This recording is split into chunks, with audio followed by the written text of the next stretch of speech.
Bismillah, alhamdulillah, wa salatu wa salam ala rasulillah, assalamu alaikum wa rahmatullahi wa barakatuh, and welcome to another episode of Haqiqatjou, where we discuss religion and politics, the two least controversial subjects. I'm your host, as always, Daniel Haqiqatjou. We have an excellent episode for you today where we're going to talk about the latest revelations about Zionist interference with U.S. politics, stifling freedom of speech, and spreading anti-Muslim hatred. This is something that has been reported on recently in The Guardian, breaking revelations about the kind of manipulation from Israel itself, the government of Israel, meddling with freedom of speech within the West and particularly in the U.S. So we're going to go over some of those revelations. We're also going to talk about the hijab ban in Tajikistan.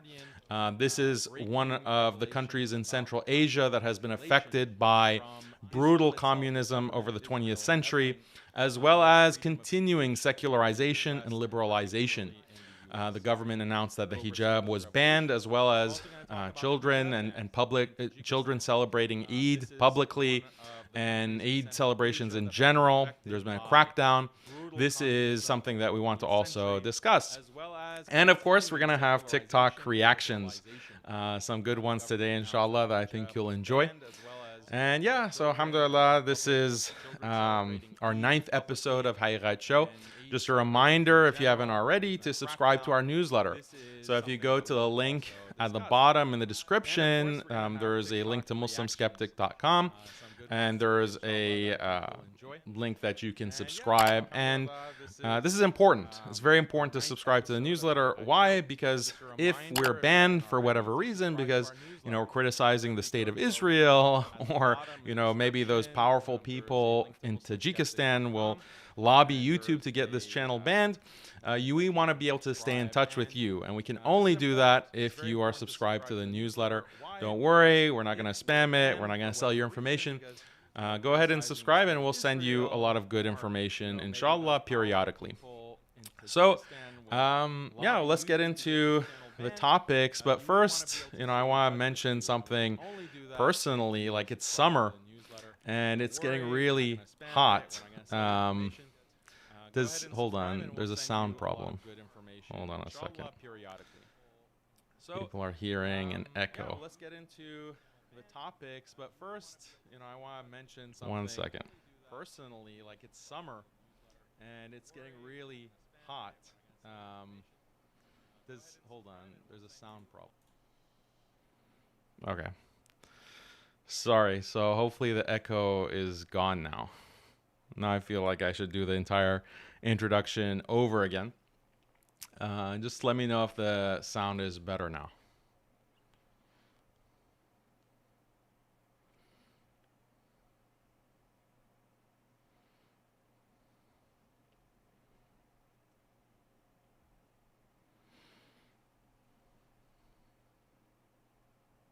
Okay. So, as I was saying, we have a great show lined up for you, inshallah. We're going to talk about the hijab ban in Tajikistan, and we're going to talk about Israeli interference with student groups on campus, free speech on social media, and much more. So, before we get into that, I want to talk about something more personal. I don't know if anyone else has a problem with this in the West, but if you're not living in a heavily Muslim populated area, sometimes it can be difficult to find a barber, to find someone to cut your hair, especially as a man. Women, I guess, have the same problem, but they don't have the same need necessarily to keep their hair shorter. So unfortunately, when you're in the West, it's difficult because there's a lot of female barbers. You obviously cannot go to a female barber. And then you also, if you go to a male barber, I don't know if you've seen this, the male barbers often will be, kind of trying to create a man cave or trying to create like some kind of bro environment. So they'll put up inappropriate pictures of women, or they'll have a TV that's playing something inappropriate in the barber shop. So it's not really the most healthy Islamic environment. So then what is a Muslim supposed to do? How can a Muslim really get a haircut without being exposed to women touching him, or these kinds of man cave barbershops? So it turns out that it's actually not that difficult to cut your own hair. And this is something that I've been doing for a decade pretty much, because where I was living at the time, there wasn't a Muslim barbershop.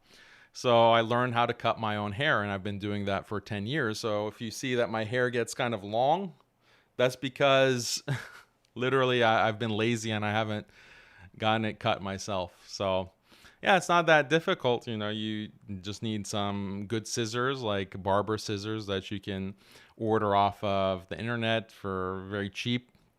And maybe one of those devices that are a machine, like you just plug it into electricity and you can shorten the size of your head. So it's something that is not that difficult. I highly recommend it. If you're budget conscious, you'll save money as well, because when you get a haircut, you have to pay. In the US, like 10 years ago, it was like $20 at least to get a haircut. Now it's probably $40 to get a haircut. Whereas cutting your own hair, it just takes maybe 20 minutes and you don't have to leave your house. So just something that I recommend that you try out. You can find tutorials online as well on YouTube for how to cut your own hair. Or you can grow it out. You can grow it out and maybe have longer hair, like is the sunnah of the Prophet sallallahu alaihi wasallam, short shoulder length hair. So you have many options, but you don't have to subject yourself to being touched by these female barbers or going to like non-Muslim barbers who might not be having the most halal environment. So if you have any tips, or have any tips for cutting your hair, leave them in the chat. If you have questions for me about how I keep my hair so stylish, then you can also leave them in the chat, inshallah. Okay, so let's look at this Zionist interference, which is shocking. The level of interference that Israel has on U.S. politics and U.S. society. And we're going to see like just the sheer hypocrisy. So this was from The Guardian.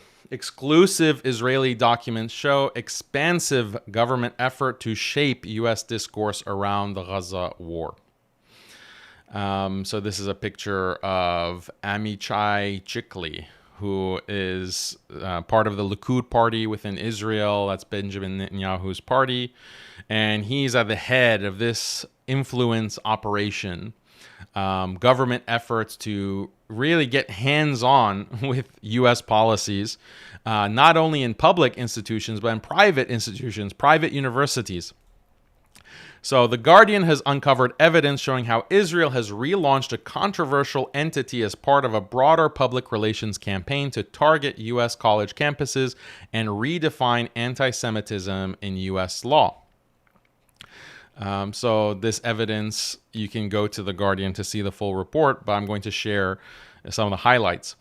So this program included 80 separate programs already underway for advocacy efforts, a sprawling relaunch of a controversial Israeli government program initially known as Kela Shlomo, designed to carry out what Israel called mass consciousness activities, targeted largely at the US and Europe.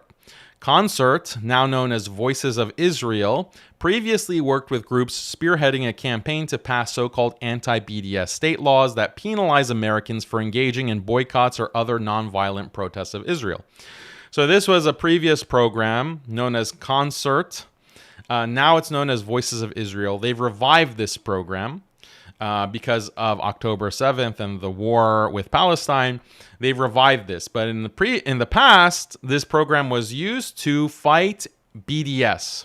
So BDS means boycott, divest, sanction Israel. It's a nonviolent and highly effective way to penalize Israel for its crimes against humanity, its ethnic cleansing. And that's why Israel has targeted it with anti-BDS laws that they've gone past within the U.S.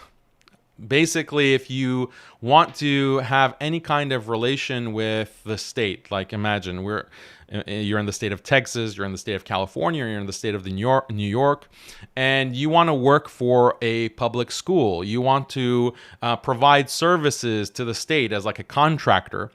These states, the ones that have passed anti-BDS legislation, because of the lobbying from Israel, from this program known as Concert, they will force you to sign basically a loyalty pledge that you will not boycott Israel. You will not boycott, you will not speak out against Israel. If you do, then you will lose that contract because the state has made it illegal for you to get any kind of business or money or employment from the state if you have any kind of anti-Israel advocacy or speech. So this is the kind of draconian law that, imagine, like there's no other country that has this kind of special privilege. There's no law where if you are critical of China or you're critical of Egypt or you're critical of Botswana or Cuba or Brazil, okay, you're critical, therefore we can't do business with you. This is something hateful, therefore you can't get any kind of state contract, any kind of government employment. There's nothing like that for any other country. Only Israel are you not allowed to speak out against. You can criticize the U.S. government. You can criticize U.S. policy. You can say, I'm boycotting the U.S. I'm boycotting the U.S. government, the federal government. No problem. There's no issue there. But if you boycott Israel or you criticize Israel, then you're going to face these kinds of penalties. This is clearly not constitutional. Every time it's been challenged in court, it gets struck down because it's clearly contrary to the U.S. Constitution that a foreign state is dictating what American citizens can protest. This is something that the whole point of it is just to create this legal quagmire and force activists to spend money for a legal battle, whereas there's all this money that Israel is pouring into forcing this kind of legislation and creating these restrictions within the U.S. So now that program was successful because many states, the majority of states, I believe, in the U.S., the 50 states, enacted this anti-BDS legislation.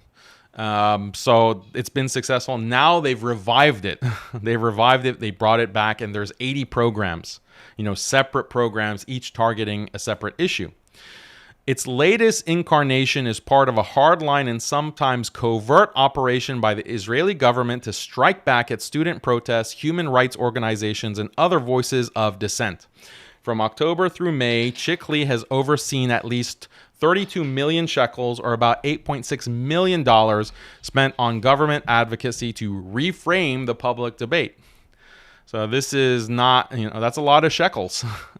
A lot of shekels being spent on changing American viewpoints.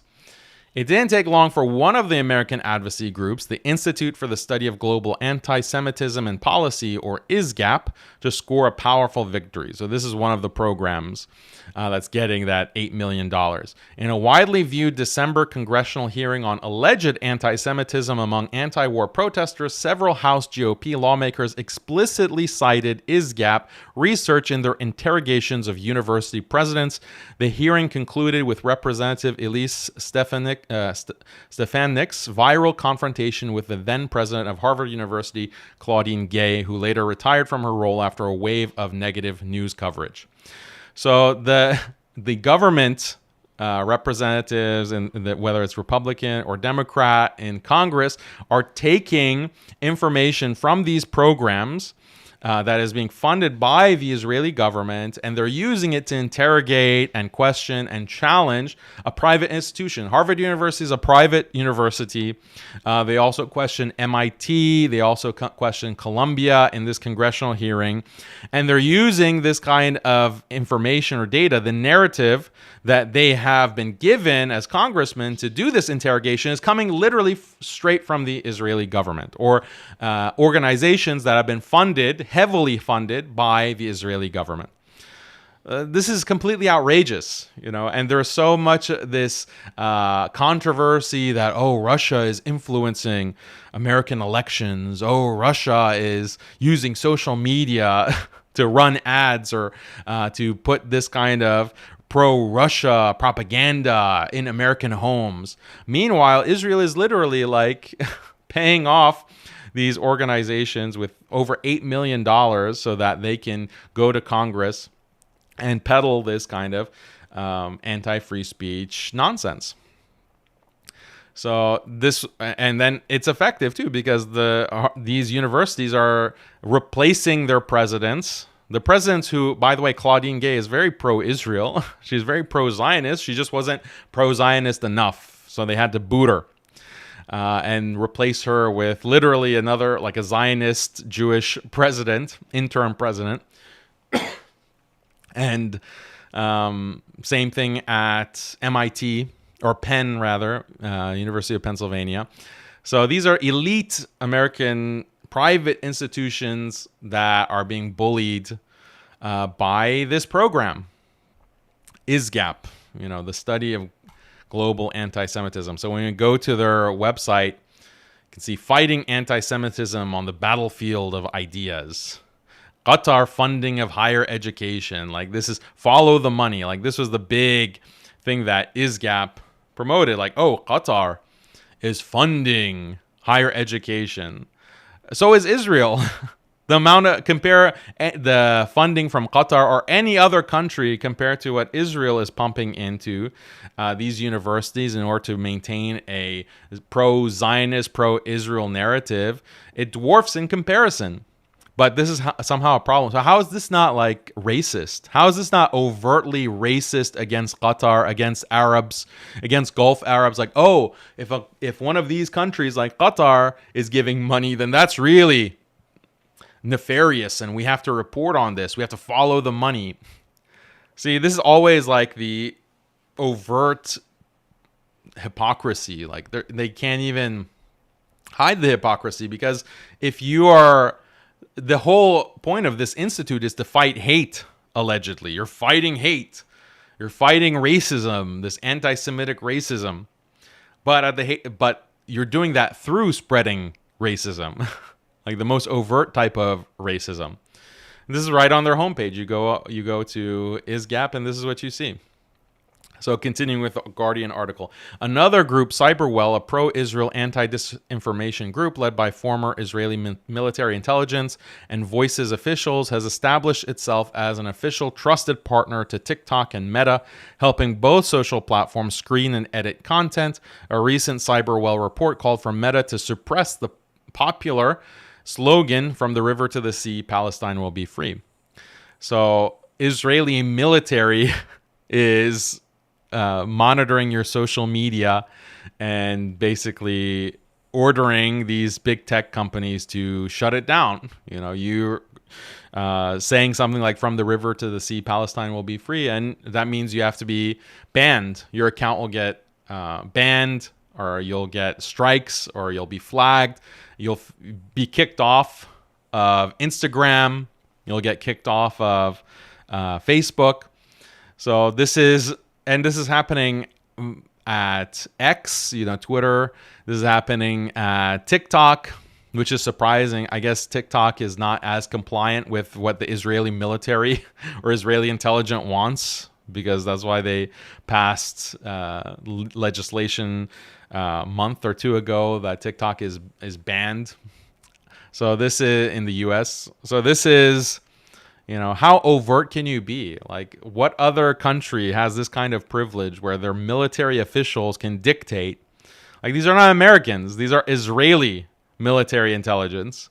They can just sit there and be a trusted partner. And yeah, we don't want this being expressed. We don't want this being posted. We don't want this phrase, this expression, like Palestine will be free. No. This is like, what justification could there be for that? That's a mind-blowing thing. Like, it's not even close to being a hateful expression. Like, it's very much in line with liberalism and this idea of self-determination of people. We just got, had this major movement about Black Lives Matter, liberation of Black voices and Black people against white supremacists, oppression. Like, that kind of philosophy or ideology, that's the most powerful ideology within the U.S. is this kind of liberal ideology, liberation ideology, Palestine will be free falls under that. It's a secular liberation ideology. But even that gets suppressed. Even that gets shut down because there's something that is more important. There's something that's even more powerful than liberation ideology. So it's just shocking that, and this is like, there's no outrage. The mainstream media is not reporting this. The Guardian puts out this piece. Should be like wall-to-wall coverage. You don't really hear it anywhere. It's not really just being discussed on other outlets. So this is really, you'd think that I wouldn't be shocked, but every time like something like this comes out, it's really shocking how defeated, like mentally colonized, like forget about like the Muslim world being colonized, like the US is colonized by this country. Haaretz and the New York Times recently revealed that Chikli's ministry had tapped a public relations firm to secretly pressure American lawmakers. The firm used hundreds of fake accounts posting pro-Israel or anti-Muslim content on X, Facebook, and Instagram. So, see, like rank hypocrisy. You're supposed to, like, everything that you're pushing and all of the influence that you're peddling is all under the supposed guise or the supposed motive of stopping anti-Semitism. And anti-Semitism, there's so much hate, and we have to really make a safe space for the world's Jews. We can't have this spread of anti-Semitism. This is how they're supposedly gaining all of this influence over power, through this motive or through this kind of alibi. Meanwhile, their programs are spreading anti-Muslim content. So when you see a lot of these posts against Islam, insulting the Prophet sallallahu alaihi wasallam, insulting the Quran, making Muslims, smearing Muslims as being rapists, smearing Muslims as being violent barbarians that are invading Europe, invading America, this kind of anti-immigration discourse that is being really ramped up. It's Israel that's behind this. It's the Zionists that are behind this in a very clear way. Like even the Guardian is reporting on it. That's how obvious it is. So imagine like the chutzpah, that's the word. You have to have the kind of cojones really to, on the one hand, claim that you're fighting hate, and then you're also pushing this kind of anti-Muslim content. And the thing is that you'll get cracked down on, not because you're like posting anything anti-Jewish. Like you're not saying anything against Jews and painting them all with the same brush. You're just criticizing Israel politically, the state of Israel. And that is being cracked down on by big tech as, oh, this is hateful. Or, oh, Harvard University, you need to do more to crack down on these pro-Palestinian protesters. Meanwhile, with the same budget, with the same $8.2 million, you're funding programs to spread anti-Muslim, anti-Islam content, trying to rile up people to hate Muslims. And this has real-world consequences. There was this Jewish woman in Texas, Elizabeth Wolf, who was in a public pool, and they were this is a crowded pool, and she tried to drown two Palestinian children. She like put her hand on their heads and tried to drown them. One of them a 3-year-old toddler. This is the kind of hatred that is being spread by Israel, and it's literally leading to attempted murder of Palestinians. And last year, there was also the case of a Palestinian youth in America. I believe it was in Chicago, that was attacked and killed by someone who had been riled up by this kind of anti-Muslim hatred spewed by Zionists, spewed by the state of Israel. So this is the hypocrisy of big tech and the left as well. A lot of these leftists who claim that, oh, we're so concerned about not spreading hatred and bigotry and everything needs to be safe. And they've done so much policing of speech on the basis of that claim to want to stifle and end white supremacy, end bigotry, end hate, anti-LGBT, anti-Muslim Muslim hatred. We need to shut all of that down. But if the Zionists are promoting it, if the Zionists are telling you, free Palestine is banned, but we can say that Muslims are rapists, and when are we going to close the border to these Muslim rapists, and Muslims are barbarians, Muslims are this and that, that's allowed, no problem. Some of the biggest accounts actually on Facebook, on Instagram, on Twitter, on YouTube, some of the biggest accounts are just very open in attacking Islam and Muslims with very hateful, racist stuff. Very hateful, racist stuff. But if you reciprocate and you just say free Palestine, you're going to get banned. You're going to get shut down. If you criticize Zionism, if you criticize Judaism as a religion, you criticize the Talmud as their scripture, which has all of these very racist, hateful teachings, by the way, you're going to get banned. Or you're on the chopping block, at the risk at any moment for them to pull the plug. So this is their freedom, this is their free speech, this is their democracy that they want the whole world to adopt. Democracy just means that you're controlled by Zionists. When they say we want to spread democracy to the world, that's what they mean. Like, we want to spread Zionist control over the rest of the world. Is it anything other than that? Isn't anything? This whole program from Israel is to implement this kind of influence. You think it's just the U.S. that they want to influence? They want to influence all these other countries. They want to influence all these Muslim countries as well. So, it's absolutely shocking. So look at this video. Let's see. Hopefully you can hear it.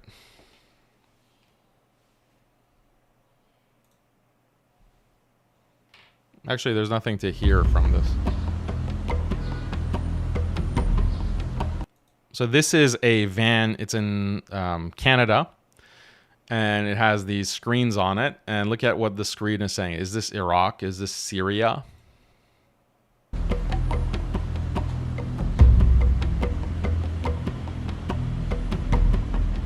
No, this is Canada.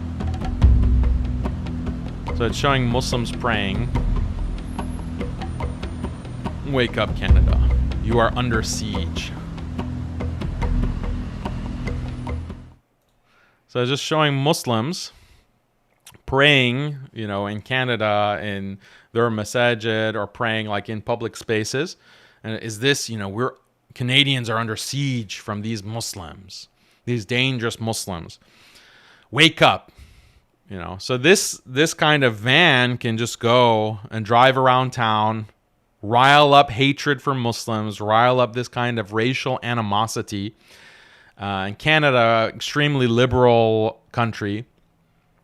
At the same time, just last year, you have people who are considered to be white nationalists who also will speak against Muslim immigration, and they'll be charged with terrorism and will be convicted and will be put in prison.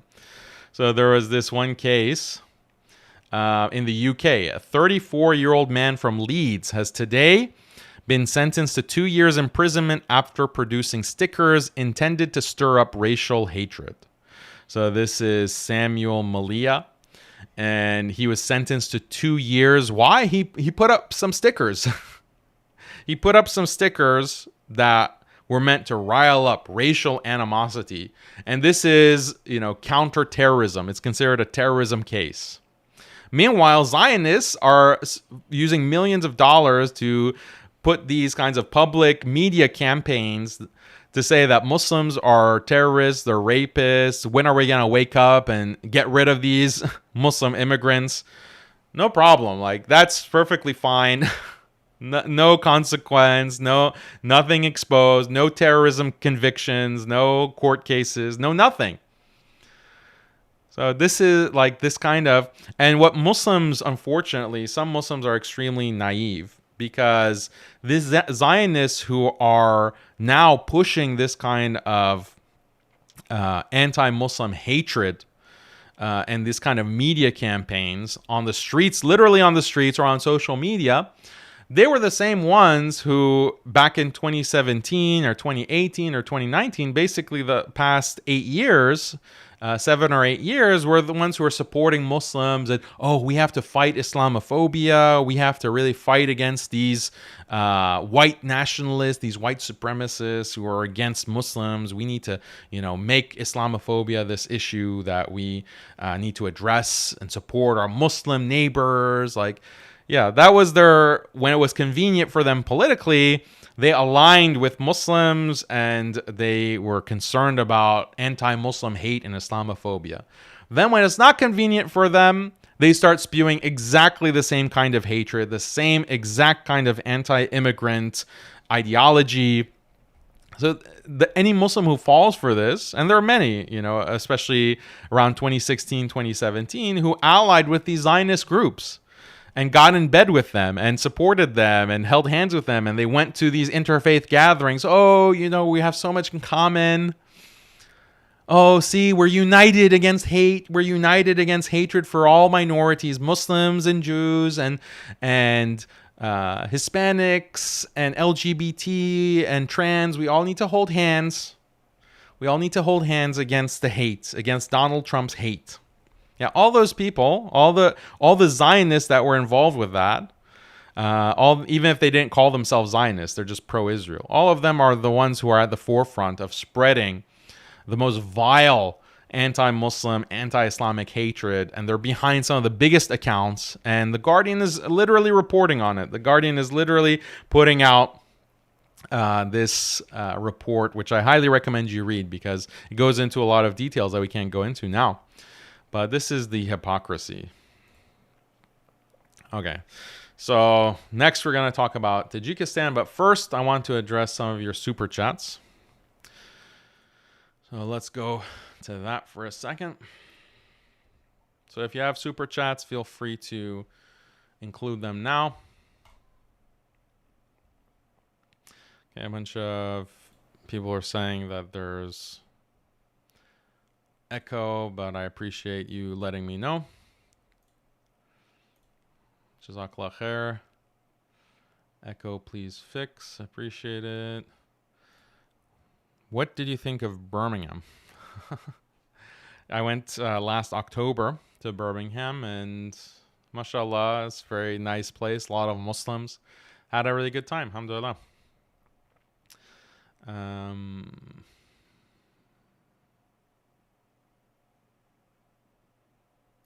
This is a in-depth question. How will neo-Ludism make the Khilafah a global power? Can't we just nationalize media, banks, and corporations, managing dictatorially with Sharia? I don't know how any of these things are related.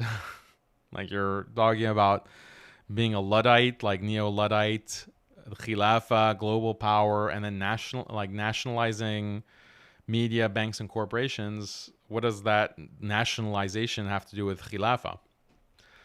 So, and then managing them dictatorially with Sharia. Yeah, I can't make heads or tails of that question.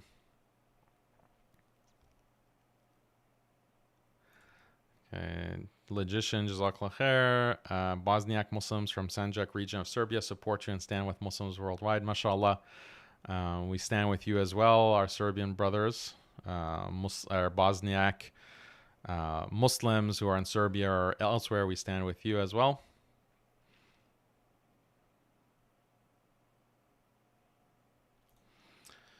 If you had to pick only one strongest evidence or argument for Islam that's meant to help convince the average scientific liberal person, what would it be?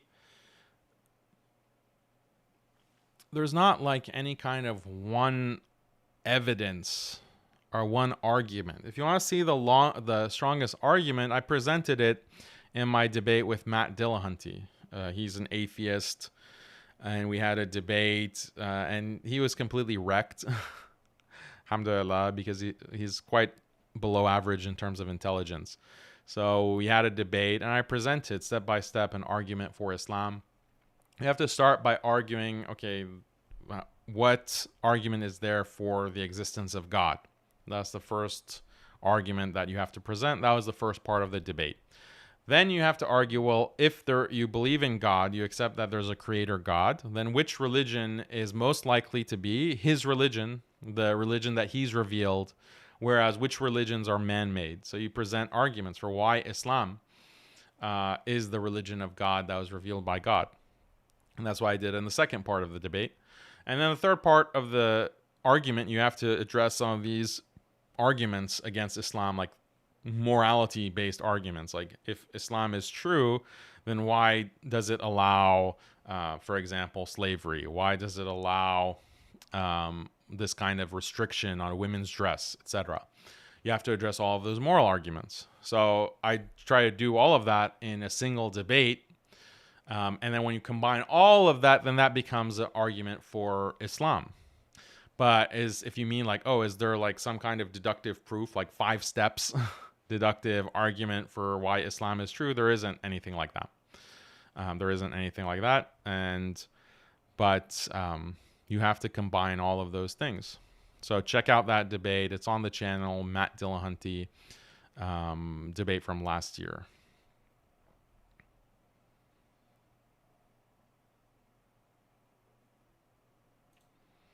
Thoughts on Dr. Disrespect issue. What's that? I don't know what that is.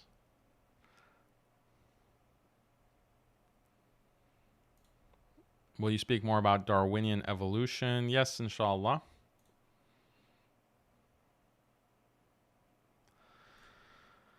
Not that it's our fight, but Jamal Bowman lost his seat in New York and his opponent was pro-Israel. AIPAC money can be a game changer.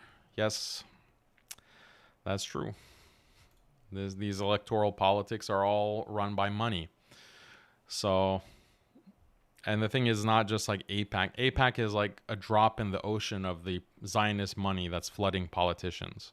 A lot of the money that's not counted is just the influence of multi-billionaires, or the most wealthy people who are pro-Zionist. They're Jewish, they're pro-Zionist, and they will peddle so much influence on these politicians that AIPAC is like just the tip of the iceberg. So some Muslims are deluded into thinking that, oh, if we just, AIPAC spends 60 million a year or 100 million a year, we can raise that, as Muslims, and we can have the same influence. This is not correct. This is not correct, because it's not just the money directly coming from AIPAC.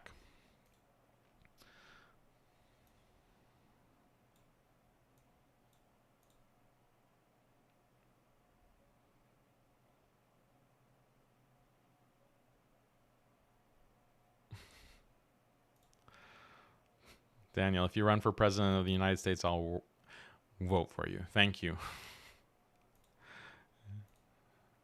Thank you for that. And brother, we need more focus on feminism. Okay, inshallah, today we're going to talk about feminism when we get to the TikTok reactions, inshallah. Okay, so you can continue to submit super chats, and inshallah, I will read them later in the show. But we want to get to some of these TikTok reactions, actually, before we get into Tajikistan. So just stay tuned.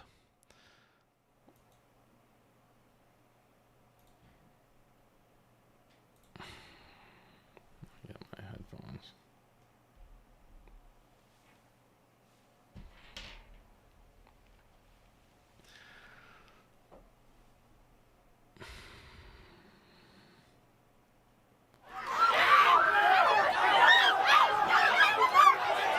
All right, this is a protest, a pro-Palestine protest, and you see these women being beaten up by NYPD, by the police. They come in and they start battering these protesters. So these are women, that's why it's blurred out.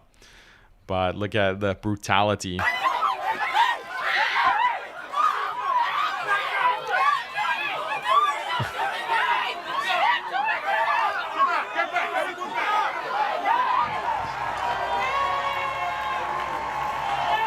So this is in New York. NYPD coming in.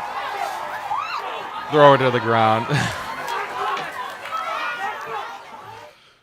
Yeah, so look at this violence against women. I mean, this is why I say, like, people who criticize Islam or Surah An-Nisa, verse 34, about wadribuhunna, striking women in Islam, like the husband's authority for a rebellious wife. Like, they criticize Islam. Oh, Islam is so barbaric. And the response to that is very simple. Like, yeah, Islam has this kind of consequence for rebellious women. And guess what? Every society has consequences for rebellious women. In fact, this is much harsher than anything that you find in Islam. Islam doesn't say, like, shove your wife to the ground or, shove her, start beating her and punching her like we saw at the beginning of the clip. That's what the police are doing to these protesters. These women, like, isn't that barbaric? Like, they're women. These poor women. You're beating them. You're beating them black and blue. You're tossing them aside like trash. And this is the hypocrisy, like the way these atheists who criticize Islam, or Christians or whatever who criticize Islam, they will describe the Islamic law or what is described in the verse of the Quran in the most exaggerated way, to give the worst kind of impression, like, oh, these Muslims are so barbaric, they're just a bunch of wife beaters. But look at. We can do the same thing. Like, we can do the same thing with their laws. Like, in the West, the secular atheistic West, the police have the right to just beat the living hell out of women. Just any police officer can grab a woman by the hair and smash her face into the concrete and bloody her and throw her in handcuffs and lock her up, in the most brutal way. This is the secular West. This is what their laws allow. Police can just take advantage of these women in the most brutal way possible. And here it is, all on video. You think these police officers will face any consequences? No. They're empowered by the law. Yeah, we can play the same game, like describe their laws. Like, why don't they in the West outlaw beating women? Why is that not a priority? Don't women's lives matter?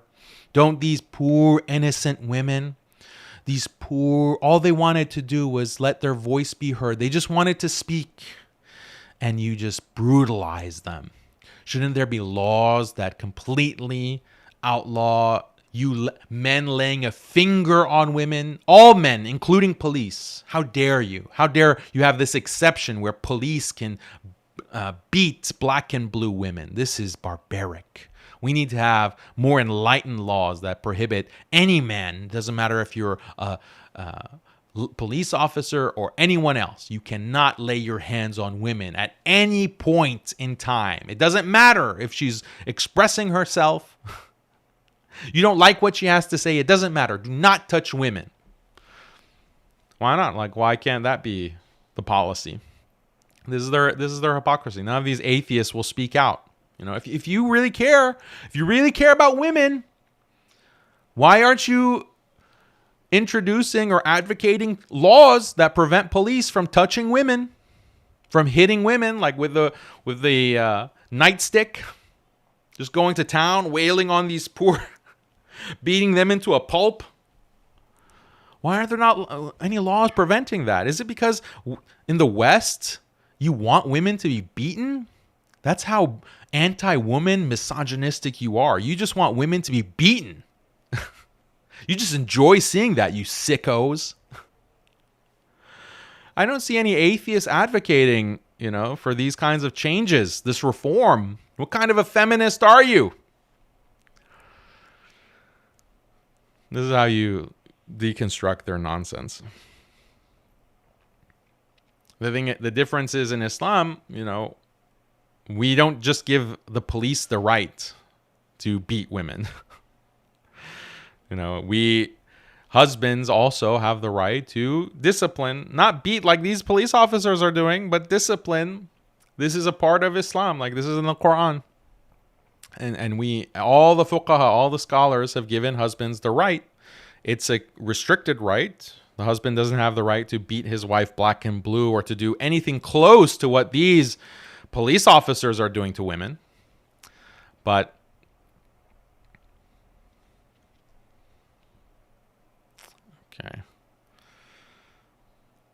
Let's continue. I challenge any Muslim to give me a logical answer to the question I'm about to ask without being emotional. Please, I'm not attacking your religion. I'm just asking a question. Alright, so in chapter 69, verse 44 of your Quran. Man, dude has like really removed those eyebrows, huh? His eyebrows are on point. Gotta wax the unibrow. Allah is telling us what he'll do with Muhammad if he's a false prophet and if he makes up something in the name of God. It reads, had the messenger made up something in our name, we would have certainly seized him by his right hand, then severed his aorta, and none of you could have shielded him from us. Okay, so let's pause. He's referring to this verse of the Quran, and aorta, what's translated as aorta, is al-watin. Al-watin. So keep that in mind. Severing the aorta, al-watin. This is high IQ argument that he's using. So Allah is very clearly saying that if Muhammad was a false prophet, and if he made something in the name of God, then Allah would grab him by his right hand and kill him. Specifically, he would sever his aorta. Obviously not in a literal sense with some scissors cutting his aorta, but you get the point. So just one more time, if Allah was mad at Muhammad for making something up in his name, none of you guys could have stopped him from grabbing him by his right hand and severing his aorta. Now let me ask you Muslims, do you know how your prophet died? According to Sahih Bukhari 4428, the prophet in his ailment in which he died used to say, "Oh Aisha, I still feel the pain caused by the food I ate at Khaybar. And at this time, I feel as if my aorta is being cut from that poison." Oh, he got us. Oh, wow. Genius argument. Oof. How will we recover from this mastermind? He's mastered the Quran and he's mastered Hadith. He's bringing verses. He's bringing Hadith. Wow, this is really genius stuff. Oh, but unfortunately, the translation of the word is aorta in English, but it's a completely different word in Arabic. Oh no, abhar. So, what's the difference between al-watin and al-abhar? What's the difference? Are they the same thing? It kind of ruins your entire argument, right? It ruins your entire argument. So this is like the big brain genius. And he's getting it from Christian apologists. Like maybe this guy is some Christian Arab, I don't know. But this is like Christian apologists will have this argument because they can't read Arabic. They don't know any Arabic. So the word translated as aorta, it's not a good translation, but that's why you can't rely on translations. You have to actually go to the Arabic. You have to have knowledge of the Arabic language. And they can easily say like, oh, these are two different words. Al-watin and al-abhar. And there was this really great article by Ustad Bassam Zawadi. If you know Ustad Bassam, he has a website that he contributes to Calling to Monotheism. You can just Google Calling to Monotheism and he'll have all these articles where he's refuted so many of these trash arguments by these Christians. And he has a detailed article on this issue as well. And he says that, well, you know, this expression, I feel as if my aorta is being cut, the abhar specifically being cut, is an expression that the Arabs use. Like it just means like, oh, you feel like you're close to death. And it doesn't literally mean that you feel like your aorta is being cut. But the term that's always used is abhar, and al-watin is something else. Al-watin is another vein or artery in the body, and so Ustad Bassam goes through all of the different dictionaries within the Arabic language, and he shows that these are not the same thing. So your whole argument is completely trashed by this guy with the perfect eyebrows.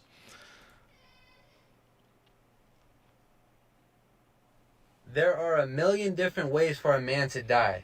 And you're telling me that Muhammad just so happened to die the specific death that a prophet would die had he been a false prophet?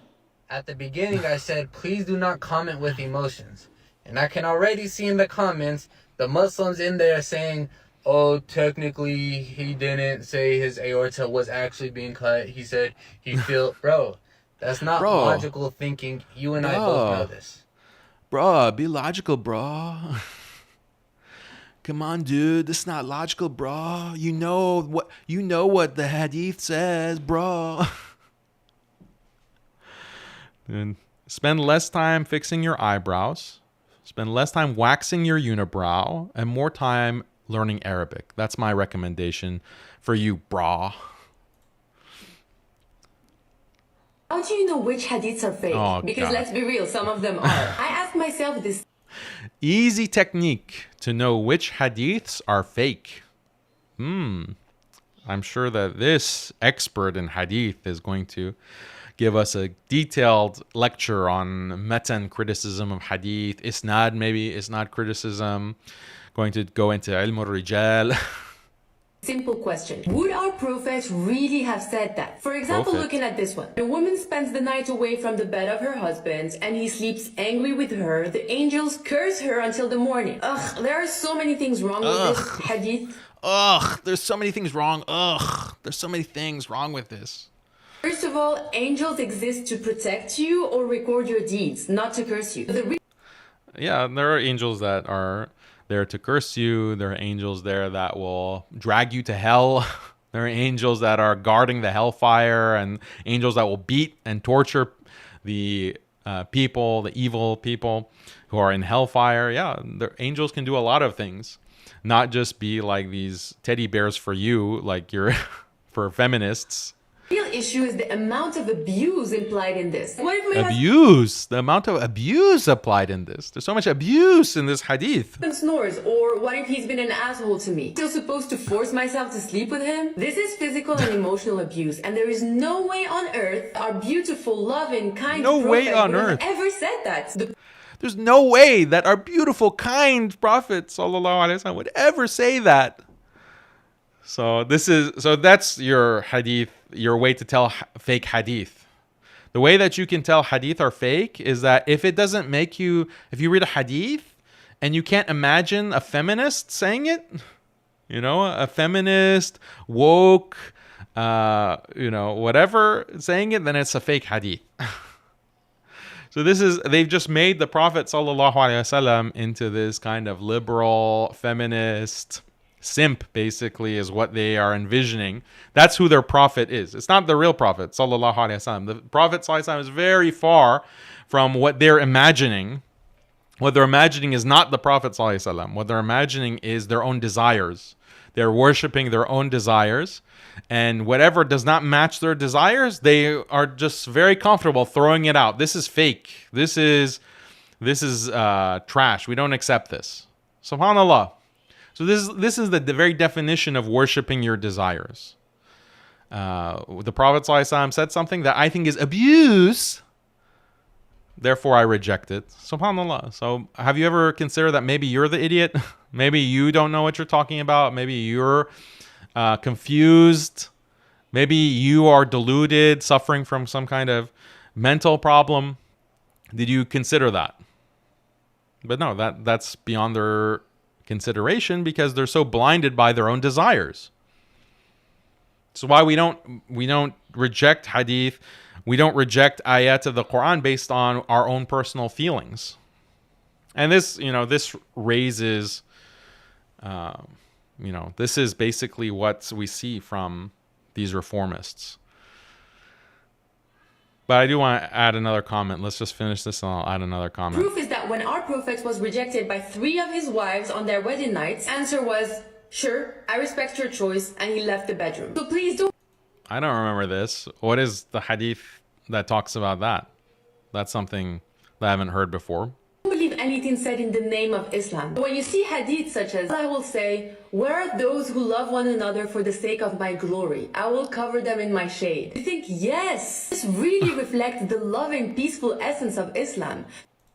Oh, the loving, peaceful, loving essence of Islam. Like, have you heard of anything that's not so peace and loving in Islam? Like the whole idea of hellfire, of being punished in the akhirah. May Allah save all of us from that. That has nothing to do with peace and loving. That's torment. That's torment for those who rejected the message. Those are for those who rejected the truth, those who were unjust, those who transgressed. They took their desires as gods instead of worshiping Allah alone. Those are the people that are going to be tortured in the fire. That's their punishment. So Islam is not just mercy and love and rainbows and cuddling and hearts. Like, that's not the religion. But if you think that that's the religion and you reject everything that's not according to that perception, then you have to delete half of the religion. So these are the TikTok influencers that so many of us have to be subjected to. To the question, would the Prophet say that? Yes, he would. And it also answers the question, is this what Allah wants from me? Let me know what you think.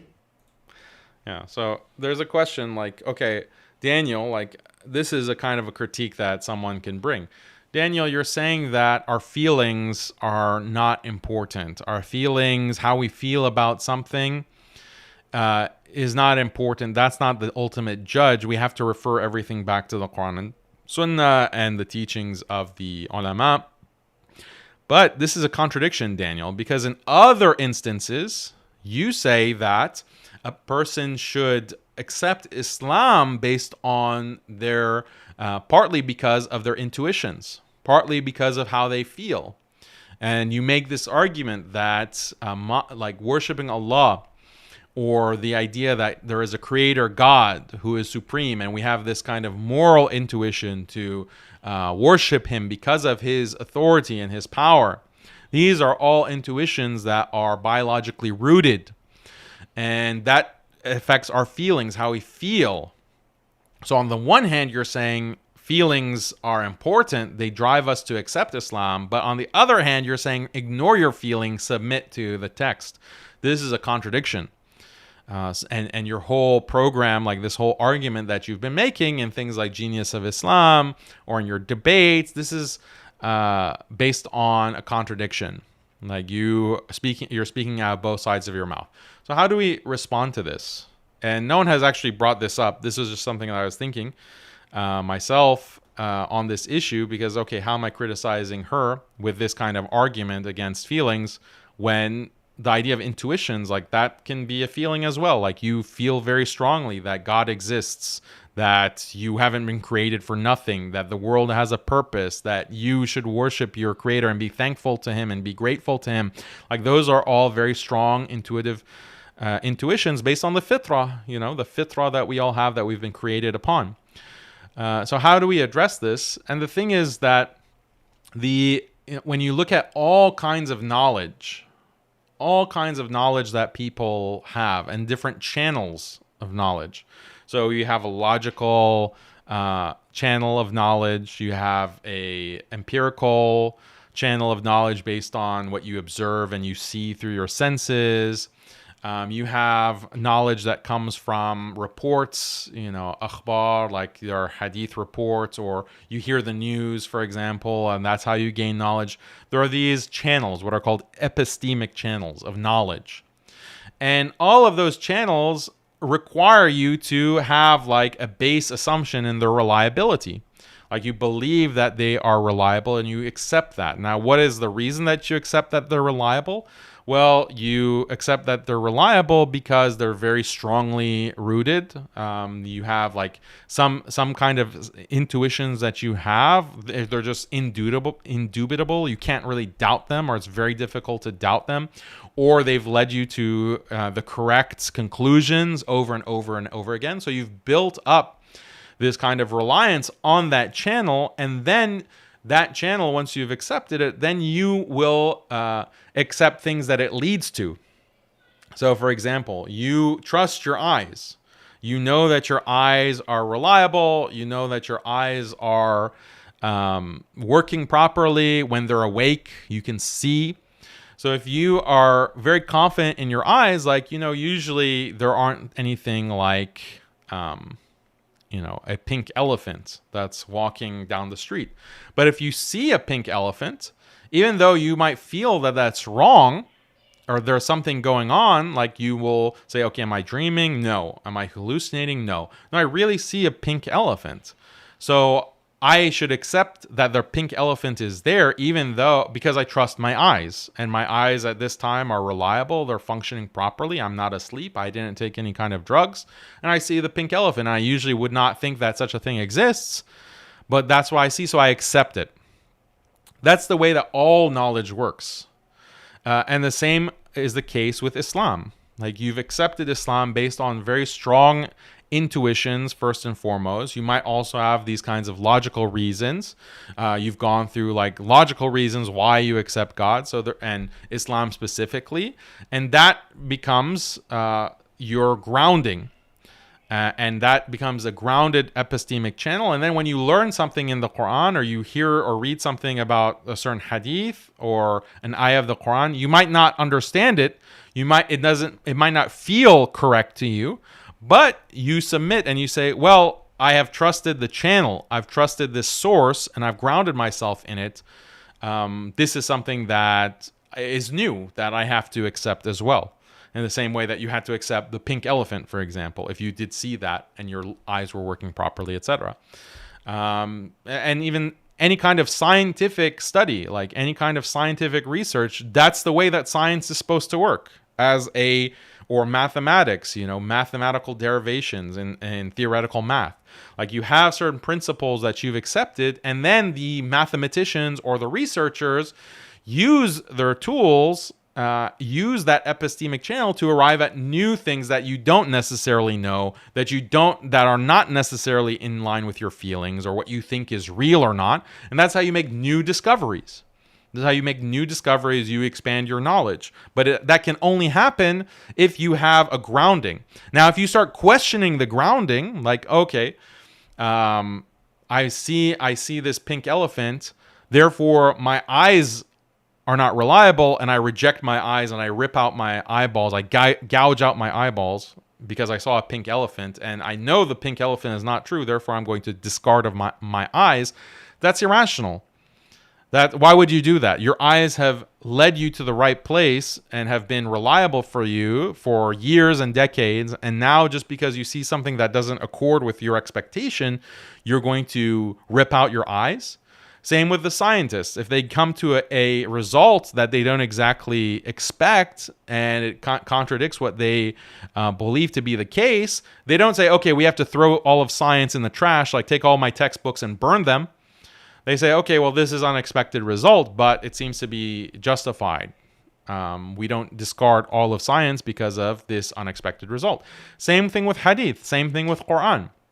Just because you don't feel like this seems weird, I'm not expecting this hadith, I'm not expecting this verse, does that mean you start throwing away hadith and say, oh, this is fake, this is not the case?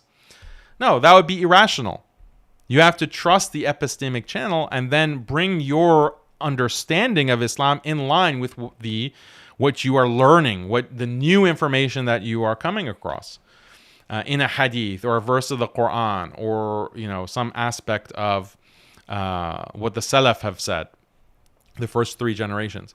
So this is very important to understand proper epistemology, a proper understanding of how knowledge is gained and how we understand revelation. Let's continue the reactions. I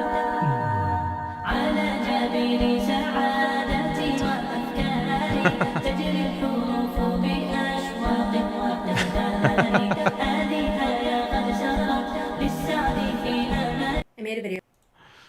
Well, this poor guy, he's dressed his cat for Eid. Got matching Eid outfits. Poor brother. Like, this is what, unfortunately, a lot of Muslim men have to resort to. They can't get married and have kids, so they're resorting to these cats, dressing them up. It's a cute cat. I made a video. Okay, so now Meow Slim. Yeah, this is a halal kitty. So We need to get these brothers married off. This is a crisis when you have to resort to dressing up your cat for Eid. So, okay. Now, let's talk about this feminist. You guys wanted me to talk about feminism. So, here we have a sheikha. We have one of these feminist sheikhas, and you're gonna cringe a lot when you hear this. About Muslim women influencers, and many people have been asking, what about Muslim menfluencers? I'd inshallah like to share with you why I think Muslim influencers, but specifically dawah bros, are not being addressed. Menfluencers. This is a new term. Menfluencers. The dawah bros. The dawah bros are not being addressed. We have to address the dawah bros, the menfluencers. Content of Muslim women influencers typically focus on beauty, travel, lifestyle, clothing, and in comparison to a genocide, those things seem frivolous, especially when that content is not being used to advocate and amplify and disrupt genocide. So the female influencers are focusing on beauty and fashion and travel. And, you know, that's insignificant compared to the genocide that we're going through. That's the only problem. The only problem with these Muslim women on Instagram and TikTok is that, oh, we have a genocide going on. Therefore, it seems kind of trivial. Like, no, the problem is what they're showing, they're caking themselves with makeup, dancing in front of the camera, like putting the camera like right here in front of their face for men to stare at them. That's the problem. If there was no genocide happening, it doesn't suddenly make it good or correct. But this is like her skewed understanding. And this is someone, by the way, who calls herself Shaykha. Okay, she's a Shaykha. Like, this is why there's a clown sticker that I've put. That's really, caking yourself in makeup and calling yourself a Shaykha on Instagram. The Insta Shaykha. Then, whether or not intentionally, feeds into a system of complacency with profiting and funding genocide, and that is capitalism. Compare that to the content of Muslim dawah bros specifically. What I've noticed. So on the one hand, we have funding of genocide or funding of capitalism. Okay, what's going to be worse than that? Is that they typically Islamicize their content. And I have seen that when they are asked why they are not speaking about the liberation of Palestine or Sudan or so many areas of this ummah, their response is that they are focusing on fixing the sins from within. And typically those sins they are focusing on fixing are women. Who are these dawah bros that are not talking about Philistine? They're not talking about what dawah bro? Do you mean madkhalis? Do you mean the bootlicking madkhalis? Like, they're the ones who don't talk about it. Yeah, I know. But that's not a representation of the dawah bros. Which dawah bro is not talking about Philistine, talking about this Zionist ethnic cleansing campaign? So she's just building up a straw man. Like, oh, the female influencers are talking about travel and beauty. And so, yeah, those are trivial. But the dawah bros, they don't even want to talk. Well, the female influencers that you just mentioned aren't talking about it either. Wasn't that your point? Like, they're not talking about it. They're just focusing on travel and beauty and fashion. So what's your point? This creates a dystopian reality, is that you will scroll and see a doctor in Gaza. She is saving the lives of her patients under genocide. And the next will be a TikTok live of dawah bros discussing whether or not women should be doctors. The next may be woman after woman who is... Every Muslim woman has to be a doctor. We know that. Like, that's the aqidah. Every Muslim woman has to be a doctor, has to go study to be a doctor. Like, sorry, that's what the Shaykha... That's their fatwa. Like, the new aqidah has dropped, is every Muslim woman has to be a doctor. Why? Because, well, there's doctors in Gaza, female doctors in Gaza. Recording herself, asking, pleading for anyone to donate to her GoFundMe to get her children safely out of Gaza. And the next will be a video of a dawah bro talking about the fitna of a woman who wears niqab and makes dawah videos online. The third... What does the one have to do with the other? Like, you can't support Palestinians and also say that niqabis shouldn't be dancing on TikTok. Like, How are they? You can do both. Maybe this Shaykha doesn't understand that you can do both. They're not exclusionary. Will be video after video after video of the men in Gaza saving women from under the rubble, comforting women, protecting women. And the next will be they're also protecting men and children. It's not all about women. Dawah bro showing the pictures or videos of actual women you can recognize in different stages of their hijab journey. Sometimes they will blur out their faces, but you'll know who they are. And they will talk about the downfall of this ummah being the hijab of women. Yeah, if there's a public figure that's posting all of these Instagram videos, they can be criticized publicly, like right now. Your face is blurred and you have a nice big clown sticker on your face. People can recognize who you are. Like, so what? If you don't want to be recognized, if that's like, if you don't want to be criticized, then don't put any videos online. It's very simple as that. Don't put yourself online if you don't want to get criticized. But since you're a woman, no one should be criticizing the female influencers. Oh, she's on different stages of her hijab journey. Therefore, you can't criticize her. This is nonsense. So in one, you see women who are being saved by men. And in another, you see women who feel unsafe because of men. Yeah, everyone needs to be saving women constantly. Like, oh, never criticize women, never have any kind of critical remark about women, don't shame them. You should just always be saving women. That's your only role in life, is to save women. Don't you know that? The Shaykha is very clearly delineating what your role is as a man, as a Muslim man. Just save women constantly. Your whole life needs to be dedicated. Save as many women as possible. If you don't save women, what's even the purpose of life? Not worshiping Allah, and talking about what Allah requires, talking about what Allah says in the Quran about modesty and hijab and what the Prophet ﷺ brought in terms of gender roles and gender act. Don't talk about that. That's not what life is about. Life is about saving women and basically making sure women always feel safe and good. Women always feel like they are loved and supported. Never shame women. Never criticize women for, even if they're blatantly violating the Sharia. Don't say anything about women. That's not appropriate.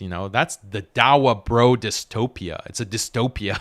When you're scrolling on your phone and you're seeing all these Dawah bros. I receive these TikToks oftentimes from my teachers and my colleagues who are imams.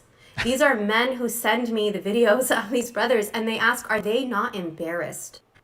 Wow. So you have so many colleague imams that are sending you videos. Oh, you're sharing videos. Oh, look at this one. Oh, look at that one. We're colleagues. Oh, he's an imam. Like, imagine these simp imams. Like, what do their wives think about them sending videos to this non-mahram woman and calling her their colleague? Like, who are these imams? These simp imams that are just messaging this random woman? It's because of these simp imams, by the way, that this fool is called a Shaykha and thinks of herself as some kind of authority to be speaking about Islam. Like, it's these simp imams who are like, oh yeah, we have male scholars, we have female scholars too. She's a Shaykha. Here, I'll give you ijazah. You're a Shaykha now. Like, are you trying to get her as a second wife? Like, are you trying to get her as her first wife, maybe? Like, why are you playing up and inflating the ego of these below average women and giving them this title of Shaykha, where they then go on Instagram and portray themselves as Shaykha, call themselves Shaykha, Ustaza? Like this, and then they spew this nonsense. Like, the simp imams are really the core of the problem. Those simp imams should have told her, like, look, you want to make a difference in the ummah, get married and start cooking and cleaning, having babies in the kitchen. Like, that's how you can make a difference in the ummah. Like, why are you making TikToks? Why are you on Instagram? You're not really contributing anything. What is this woman, this Shaykha, contributing right now, other than whining and crying? Oh, the Dawah bros made me feel sad. The Dawah bros shamed me. Oh, like what are all of these Shaykha videos? They have only one subject, which is give women more and more and more. Women don't have enough rights. Women are not safe enough. Women haven't been given enough attention and money and status and visibility. Just give us more and more and more and more and more. That's all that these women ever talk about or complain about. These sheikhas, that's the entirety of their dawah. And then every now and then, like this, they mention Palestine to shame you.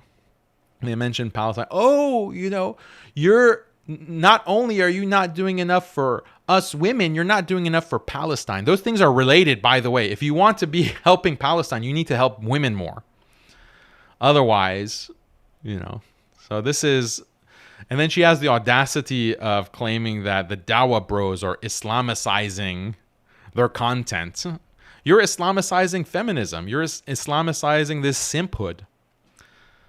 The audacity of this clown. And that speaks to the point on frivolity. It's easy to point to makeup and clothing and travel during a genocide and say those are frivolous in comparison to a genocide. But speaking about women in these ways is also frivolous. But it's not just frivolous.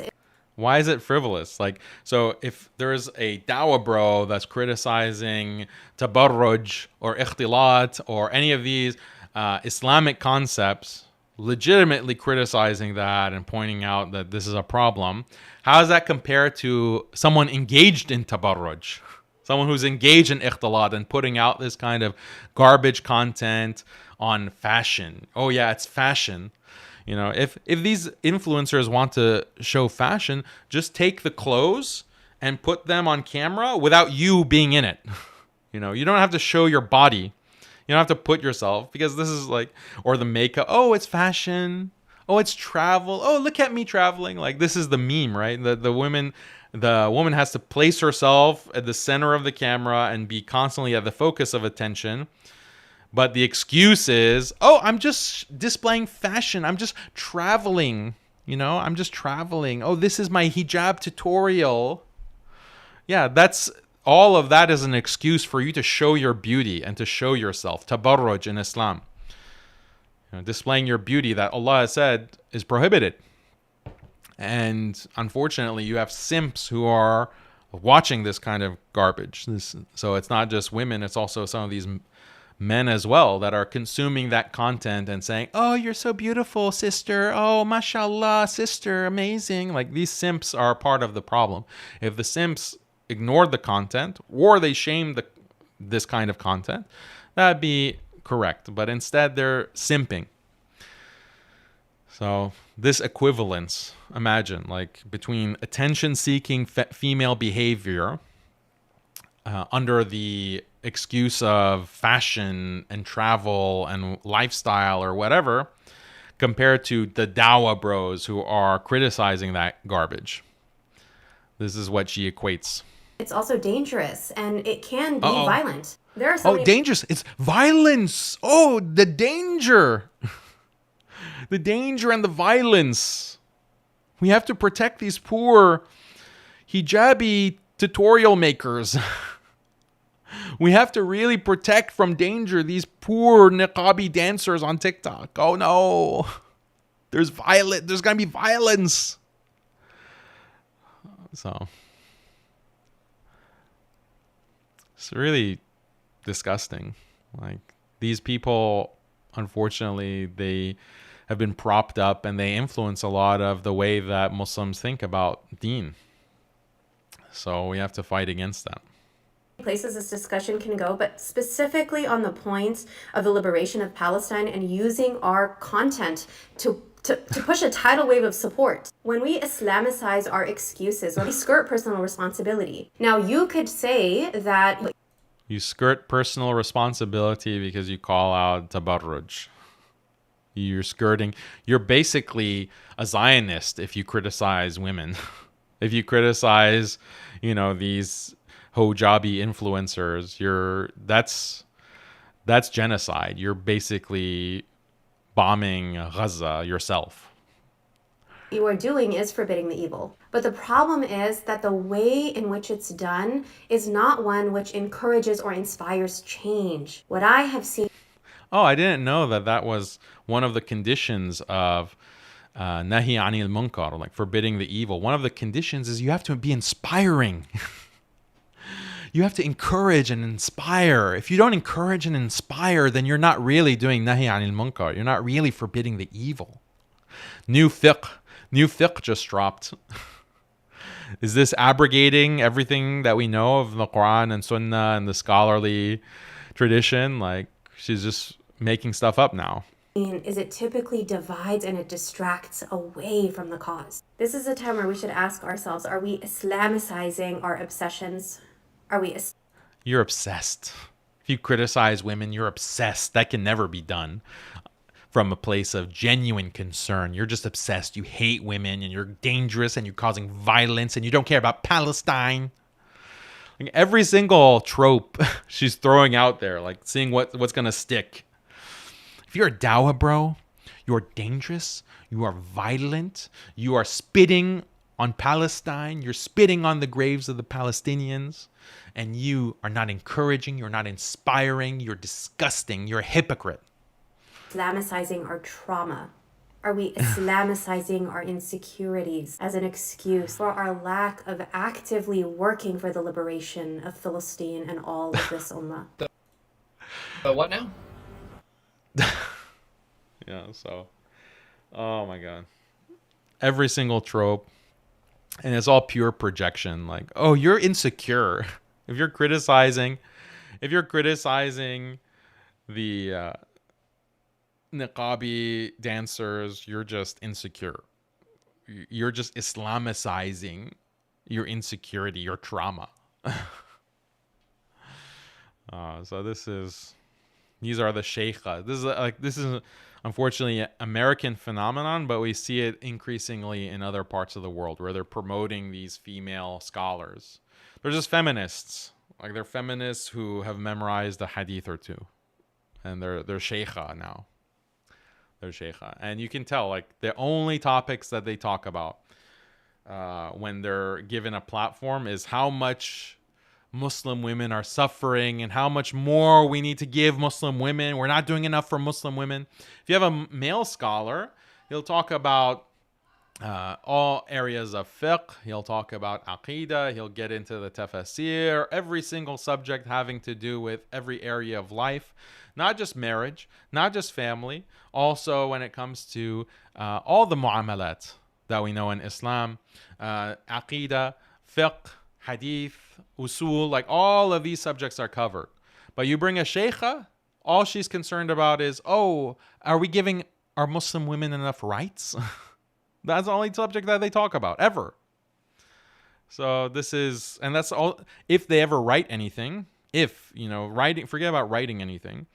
These shaykhas, they think being a shaykh just means making TikToks. But if they write anything also, it's just focused on that one singular subject. Anyway. Let's look at some of the super chats again.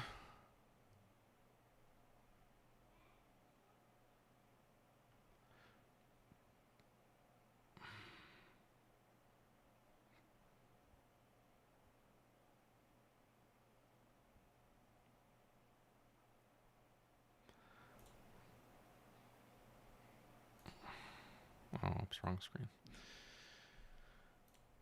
Okay, first, how come nobody called the police on that display truck in Canada? Second, Arab Spring was actually Israeli Spring. And third, it's becoming more clear that 9/11 was Mossad. Okay, thank you for your super chat. Jazakallah khair. Does the U.S. own Israel or the other way around? I think it's too simplistic to say that Israel owns the U.S., but obviously they have significant influence, far greater than any other foreign nation. Prayer for Palestine, Tajikistan, Sudan, and other Muslims as well. Ameen. May Allah protect them and destroy the tyrants and oppressors. Why don't Muslim billionaires use their money? Good question. How should they use their money? That's why it's so important to give proper education. This is why we have to counter the secularism that has spread. There's just been an entire generation influenced by secularism and feminism. And like, for example, my parents' generation, and they just have all these wrong ideas about what liberalism is and what Islam is. We have to educate, re-educate, and inshallah, the next generation of Muslim billionaires will have their priorities straight. So we have to think of the long game here.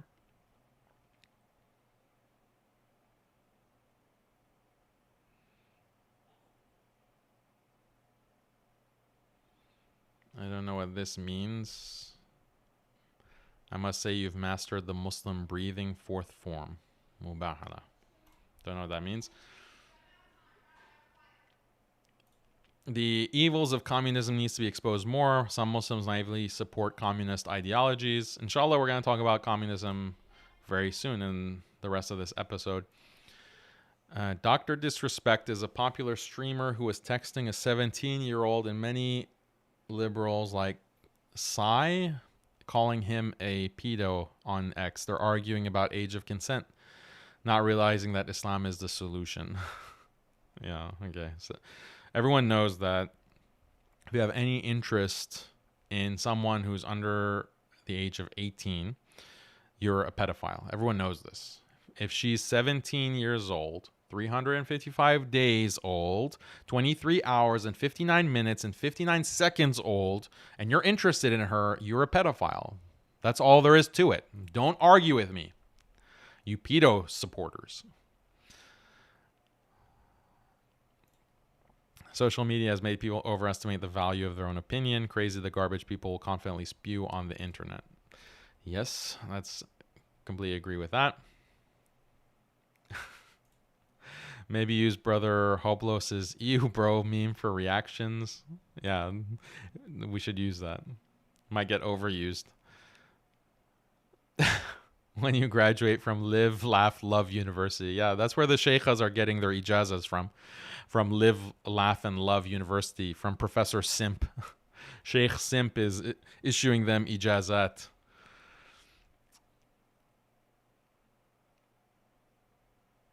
Well, there are confused sisters like this stirring the pot. May Allah grant her hidayah. Ameen. There are many of us who are aware and don't fall for this nonsense. May Allah keep us steadfast. Ameen.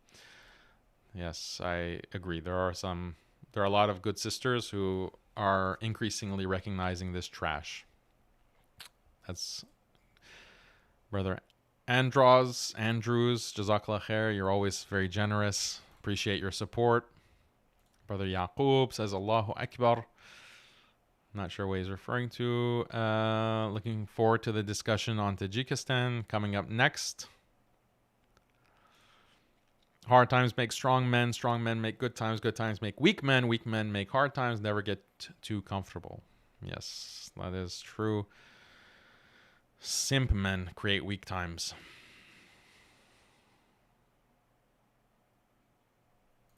This is a good message from Jacob. Dealing with riba interest leads to war from Allah on us, as Allah mentions in the Quran, Surah Al-Baqarah, verse 279. Indeed, this is happening. Stop taking riba, paying credit card interest. Stop today.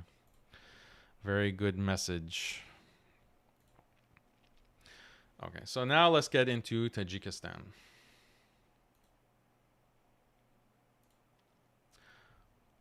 So I've prepared some notes and a presentation where we're going to look at the history of Tajikistan and communism and how this has really infected a lot of the history of Muslims in Central Asia.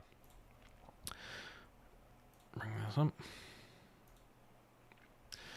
Okay, so this was the news last week. Tajikistan passes bill to ban hijab despite 98% Muslim population.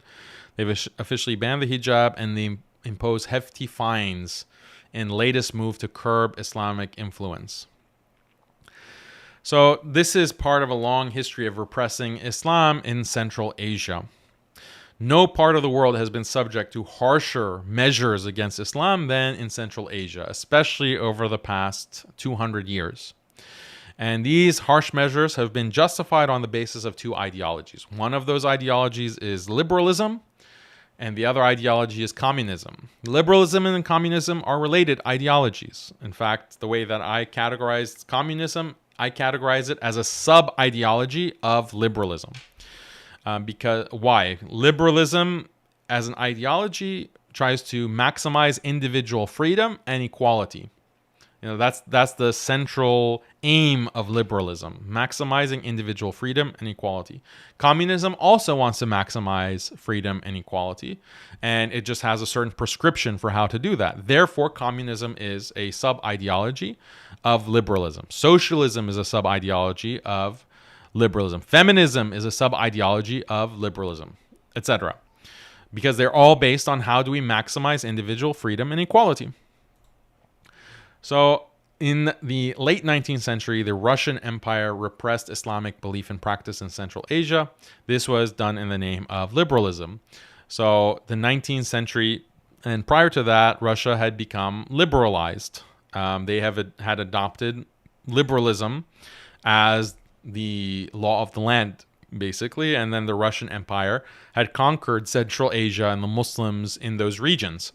And they imposed this liberal ideology. The 17th century European Enlightenment saw the emergence of liberal thought, as we know. Liberals believe in a new social order based on science, technology, and increasing amounts of individual freedom and equality. That's the second component of liberalism, is the technology aspect. So it's atheistic science and technology plus maximizing individual freedom and equality. Those are the pillars of liberalism. Liberals hold that traditional religion is an obstacle to those goals. Traditional religion, according to them, is full of superstitions which will prevent the advancement of science and technology. Traditional religion is traditional, so you want to stick by your traditions and what people have done in the past, what your ancestors have done in the past, have practiced in the past, and then you'll be more hesitant to adopt new ways of society, new ways of life, new structures of the family. So this hinders progress. So this is another reason why traditional religion is contrary to liberalism. And then individual freedom and equality, religion says that no, individual freedom and equality are good values, but they're not the only values. There are other things that can be more important, like worshiping God, dedicating yourself to the worship of your Creator. Sometimes that will conflict with your individual freedom or even equality. Therefore, individual freedom and equality aren't the end-all be-all. They're not the top priority in every circumstance. So that is contradictory to liberalism, and this is why liberalism wants to destroy or minimize as much as possible traditional religion. Liberals endorse the notion that government should use authoritarianism to repress traditional religion. So this is the kind of hypocrisy or the something that is surprising about liberalism, is that, oh, well, if liberalism is so much in favor of freedom, then why does it use authoritarianism? Why can liberalism be repressive? And then you have these libtards that will object like, no, liberalism means freedom for everyone. It could never be oppressive. This is nonsense. We see the oppression of liberalism to this day, in our very own lives, in front of our very own eyes. But historically as well, liberalism was enforced through authoritarian measures. So you restrict freedom of religion, you restrict speech, you restrict freedom of association.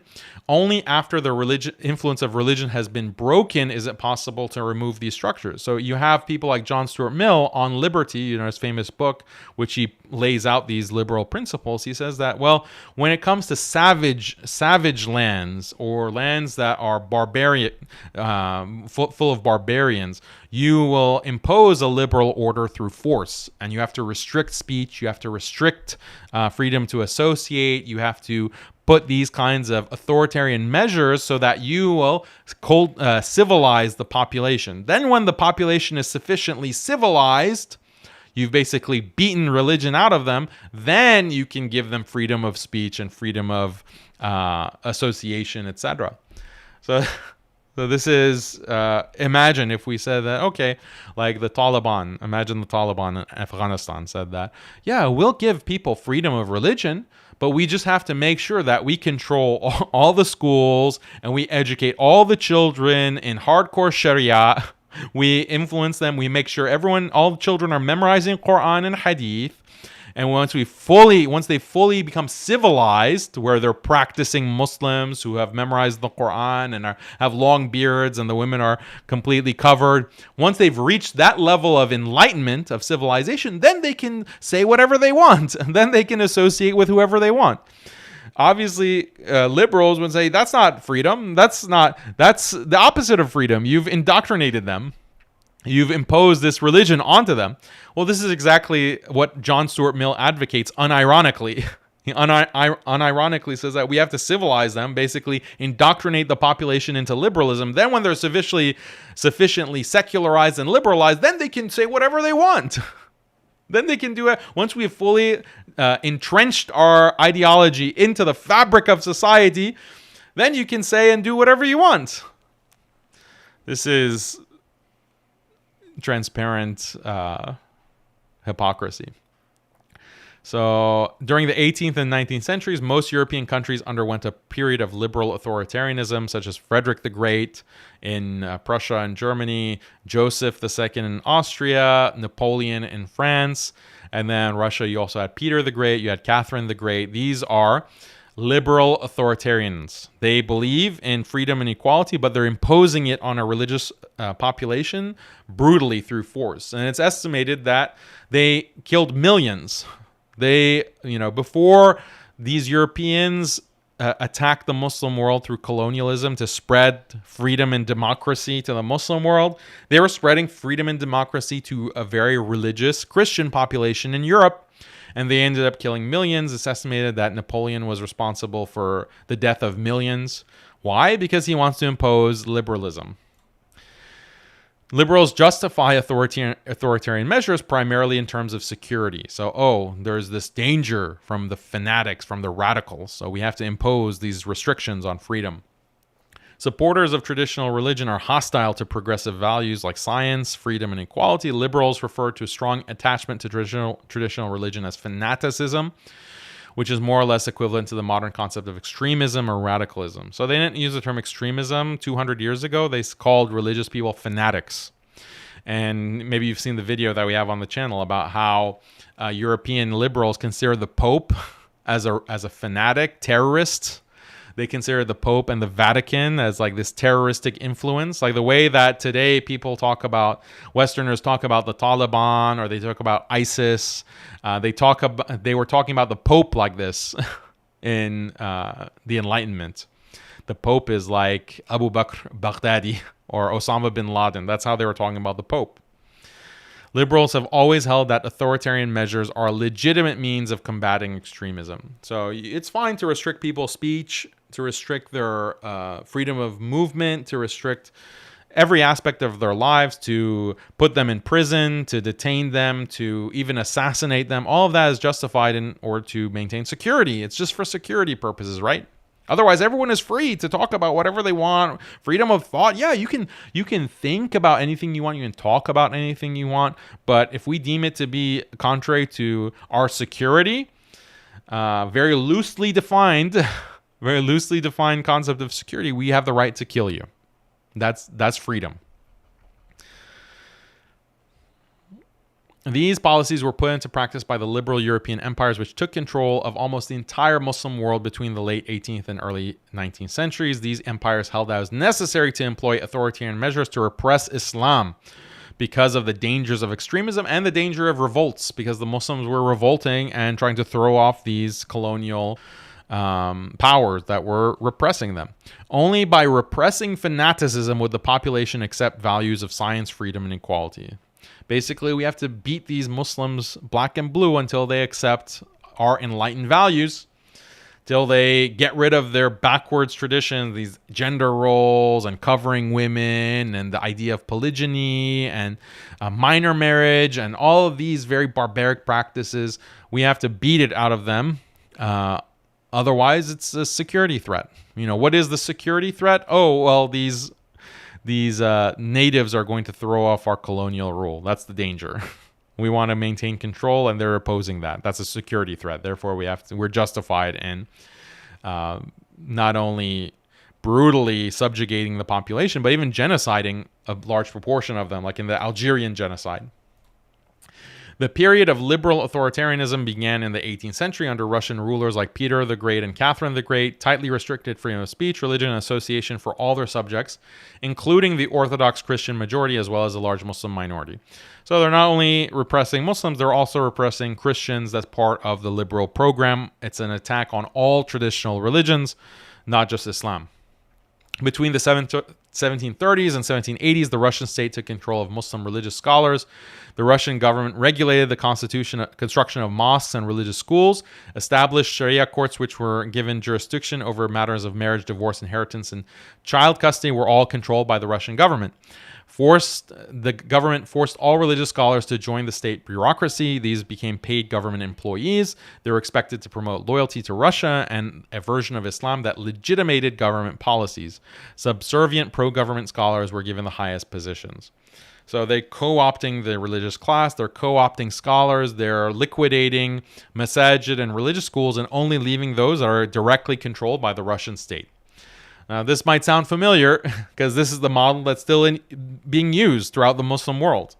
This is still the case in most Muslim countries. Unfortunately, the masajid are controlled by the state, by the government. Imams that are given a position are controlled by the state. And they're meant to promote loyalty to the state and say that, well, Islam means you have to be completely loyal to the state. Even no matter what the state does, no matter what kind of policies the state puts in place, you have to be loyal.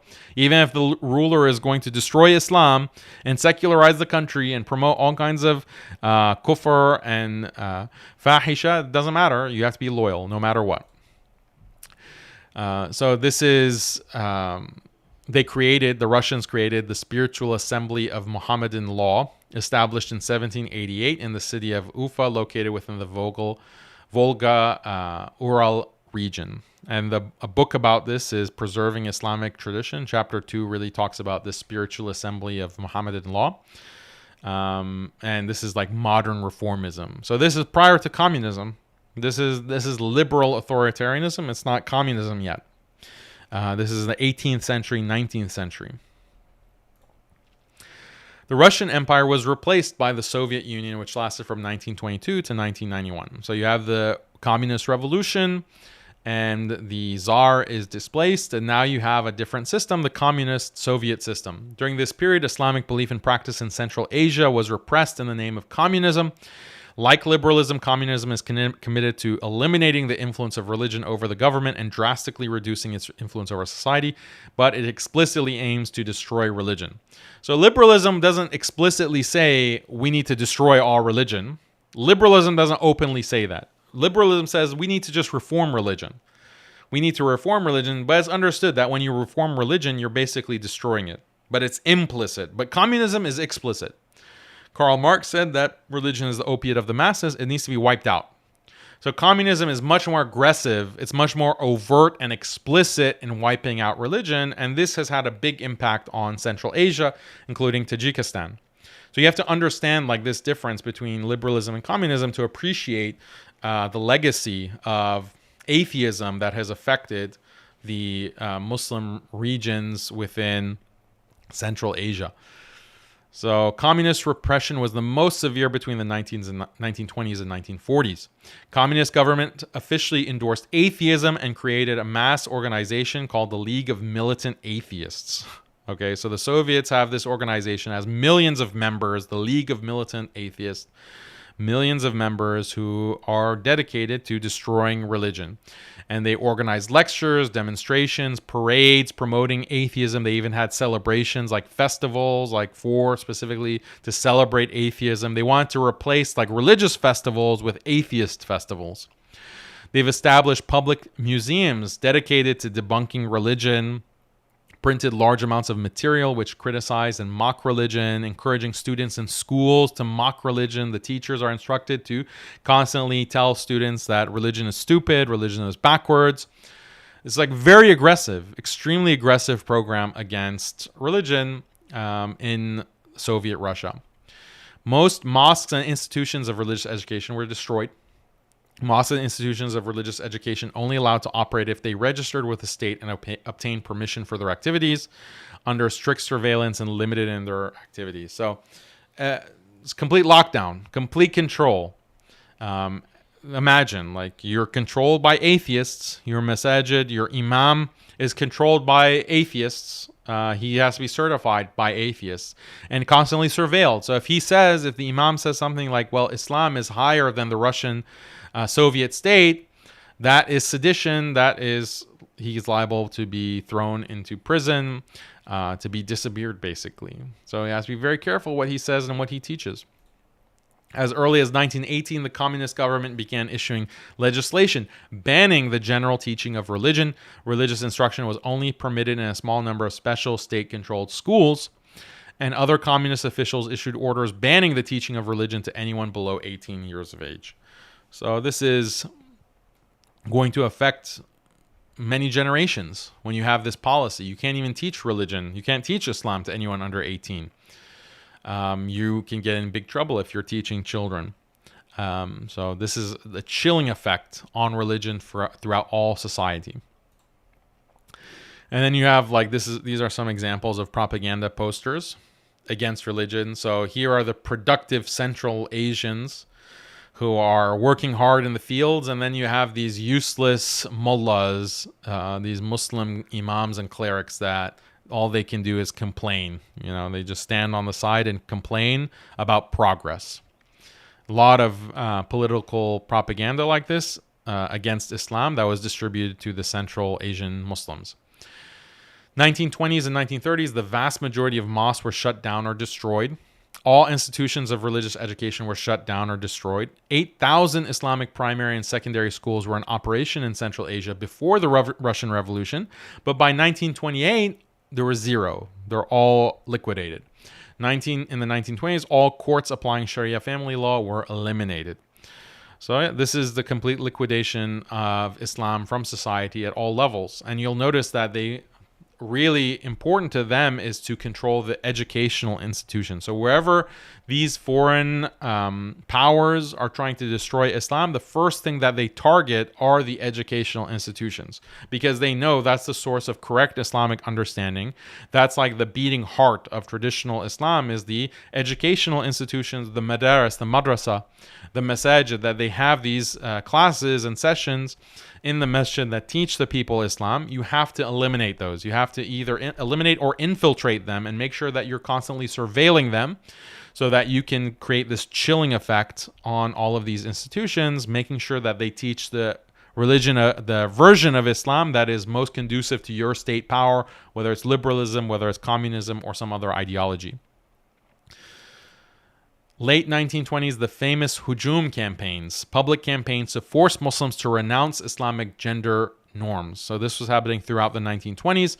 Muslim women were pressured to remove the veil. They're pressured to go to school. Where does that, doesn't that sound familiar? They're pressured to take jobs, get into the workforce. You Muslim women, when you're at home, getting pregnant and having children and taking care of children, that is not contributing to the economy. That's not contributing to the success of beautiful Mother Russia. This is not contributing to the success of the nation. So you need to go and get an education, and you need to get into the workforce. You need to start working. And they're also encouraged to be communist activists. So the Hujum campaign began on International Women's Day, March 8th. So many of you might be aware that International Women's Day is practiced and celebrated by the Shaykhas. To this day, they're promoting International Women's Day. It's not coincidence.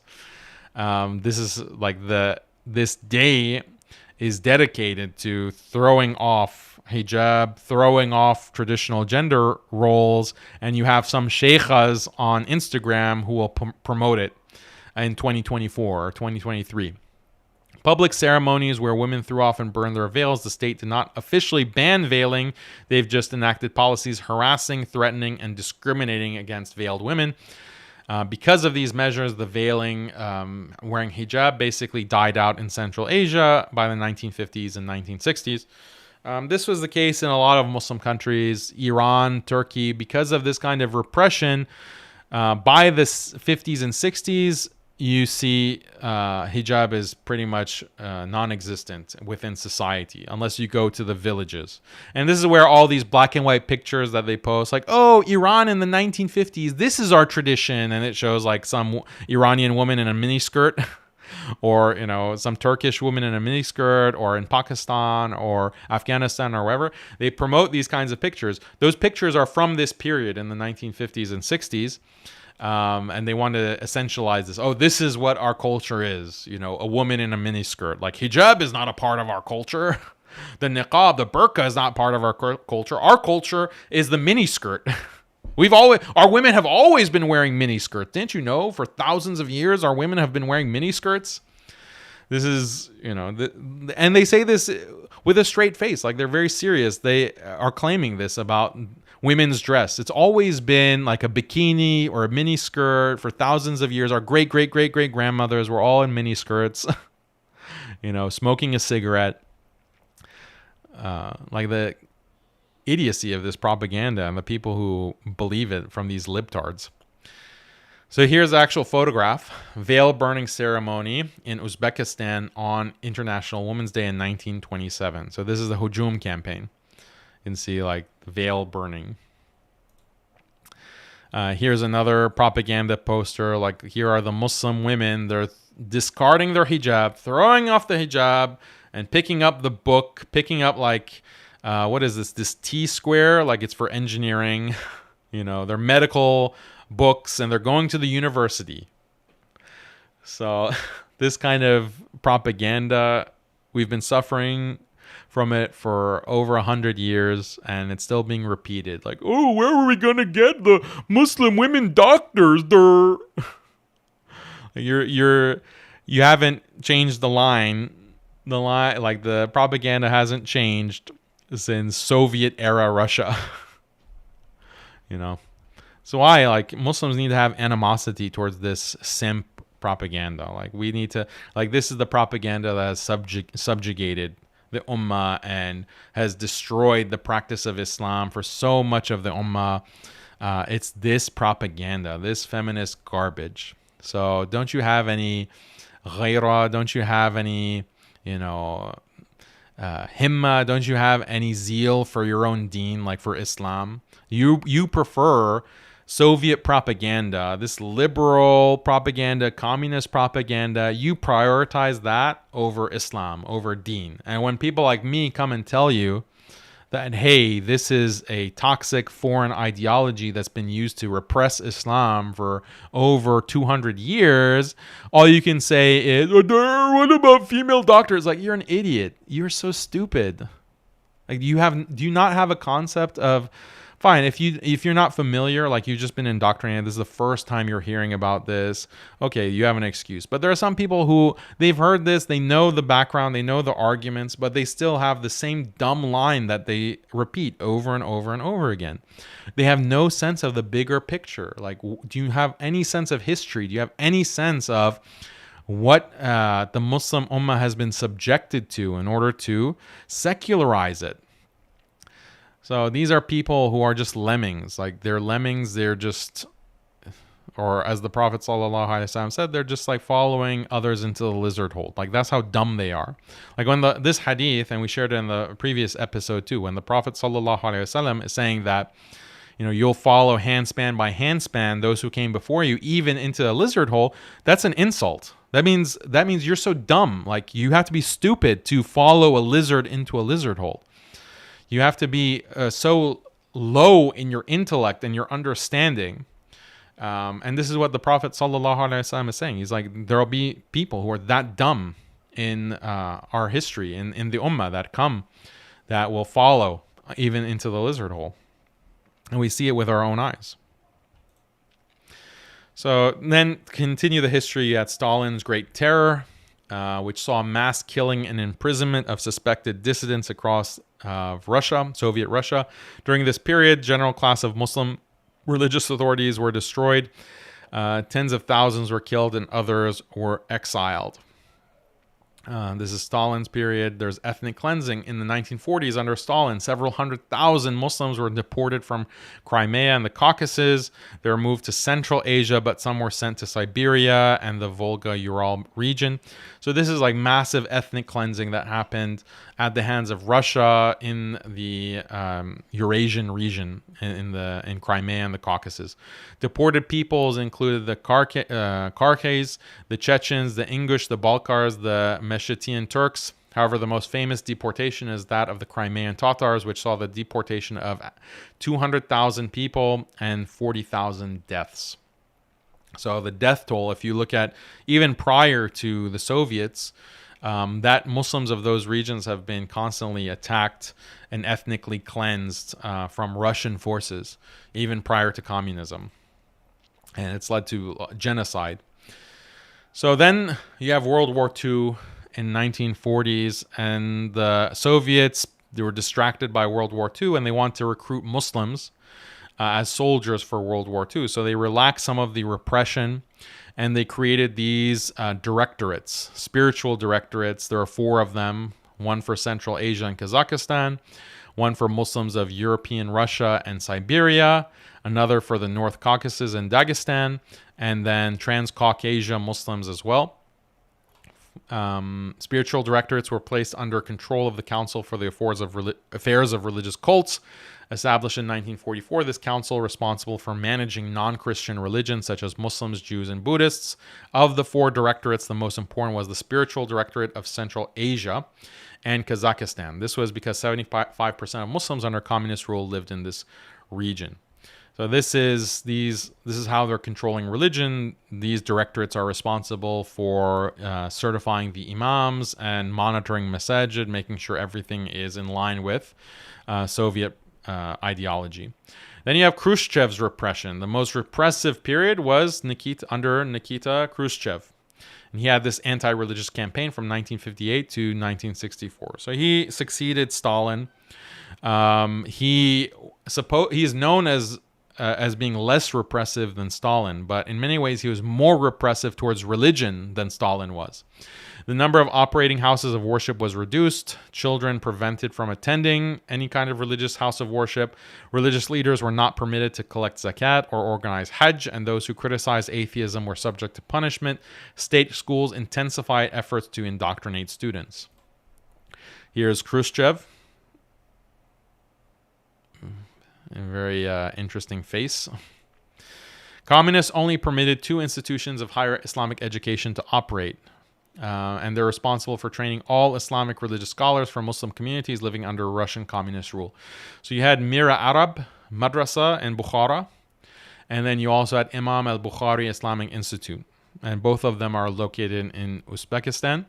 Mira Arab is more like a high school level madrasa education, and then the higher level, college level religious education was at the Imam al-Bukhari Institute. So this is the Mira Arab Madrasa. It's very nice construction. They've preserved that. And then this is Imam al-Bukhari Islamic Institute, both in Uzbekistan.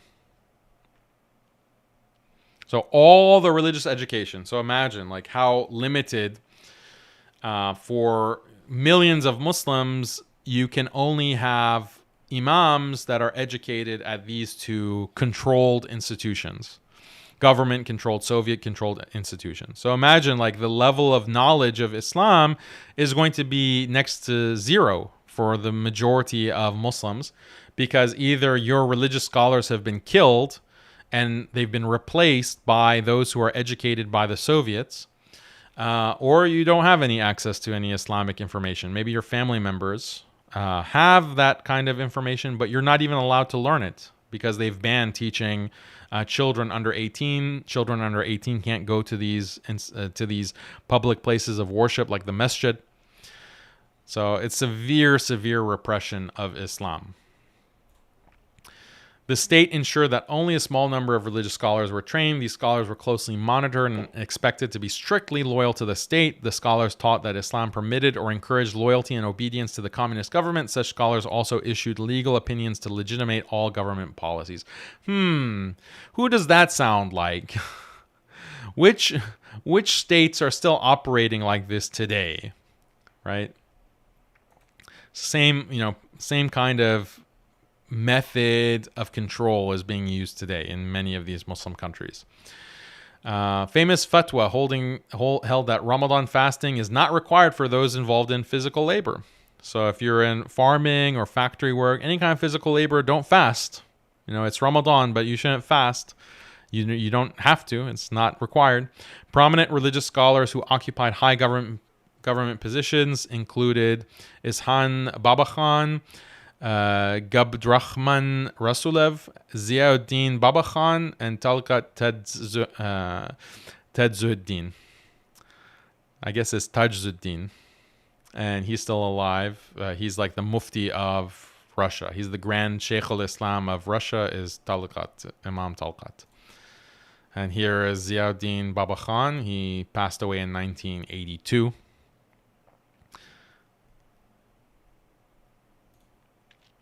After the fall of the Soviet Union in 1991, the repression of religion in Central Asia has continued. Now, once again, it's justified in the name of liberalism rather than communism, as was the case under the Russian Empire, under Peter the Great, Catherine the Great, etc. More specifically, governments justify the repression of Islam as fighting extremism. So instead of fighting fanatics, that was the previous justification, now they're fighting extremism, because Islam threatens your key liberal values of secularism, women's rights, women's freedom, and religious freedom. Between the 80s and 90s, communism weakened, then collapsed. Many regions under Russian communist rule gained independence, like Azerbaijan, Kazakhstan, Uzbekistan, Kyrgyzstan, Turkmenistan, and Tajikistan. Major religious revival among all Muslims formerly under communist rule. So there was a revival. Nevertheless, effects of such rule remain today, and these Muslims have a lower level of religiosity than Muslims elsewhere. Unfortunately, this is the stain of this kind of repression, but we're trying to change that. Alhamdulillah, this is the revival. Polls show that among these Muslims, only 10 to 30% support having some laws based on Sharia. They retain the strictly secular political perspective of communism. So it's a very generational thing. Like the older generations, this is like the ruling generation, they don't really support laws based on the Sharia. They don't support Islam. They want to have this strict secularism. That's the older generations. But the younger generations are very staunchly pro-Islam. As we'll see, I'll share you some statistics. So, getting specifically to Tajikistan, it has a population of 10 million people. 95 to 98% are Muslim. They're Hanafi mainly, Sunni. And Dushanbe is the capital and the most populous city. Here's the palace, the presidential palace. Since 2007, the government has banned the wearing of hijab. So this hijab ban is not something new. They banned the hijab in public institutions, including schools. Now it's a more broader ban outside of public institutions. The new bill goes a step further, banning hijab and some other forms of religious clothing anywhere. The government also has an unofficial policy of harassing men with beards and forcing them to be shaved. So a lot of Muslim men are also being harassed and getting their beards shaved. You can't even grow a proper beard if you're in Tajikistan because of this. It's unofficial, but this is harassment, basically. Individuals wearing hijab or other banned religious clothing will face a fine of $700 USD. It's a very steep fine. Companies allowing employees to wear prohibited garments risk penalties of approximately $3,500. Government officials and religious leaders face even steeper fines of approximately $5,000. So, even before the new bill, the government has laws which tightly restricted the participation of children, defined as individuals below 18, in public religious activities except funerals. So this is a long history of religious repression in the independent Tajikistan. So no more communist rule, no more liberal authoritarian rule, and you're still repressing Islam in this way.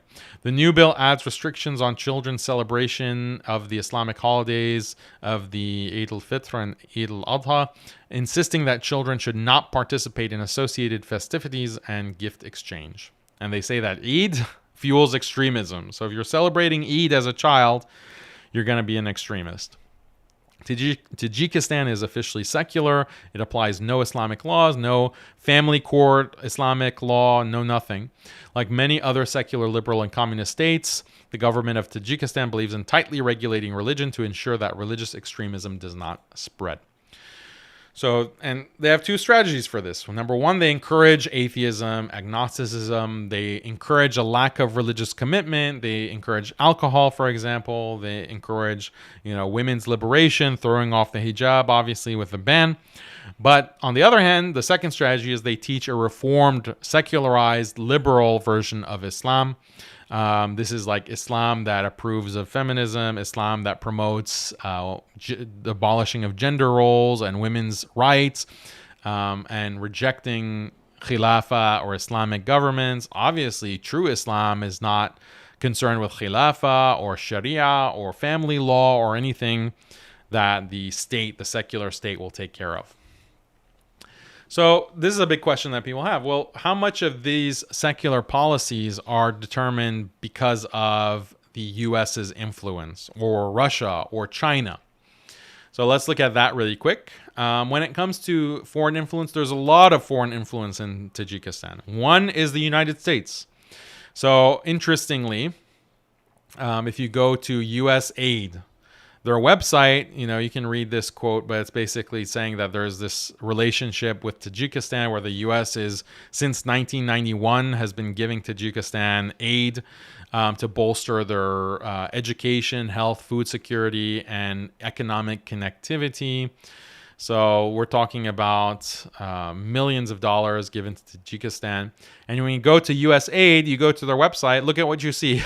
Little girls at school, not wearing hijab, like wearing colorful clothes. This is on the US aid website. Here's also another, this is the homepage. Oh, you see these women in school, they're learning, they're doing science or medicine. So the propaganda, it's still consistent, right? And what's interesting, there's an $18 million initiative to boost economic growth in Tajikistan that was announced this past April. So it's interesting. April, $18 million comes from the U.S. to Tajikistan, and then in June, they ban hijab. Are these things related? Allahu alam. But it's like a play ball type of thing. Like, okay, the U.S. is very concerned about the rise of Islamism, the rise of Islamic or pan-Islamism, like this kind of connection between Muslims across the globe into this overall global Islamic network. The U.S. is very concerned about this, especially when you have Iran, when you have Afghanistan. You're worried about Pakistan as well.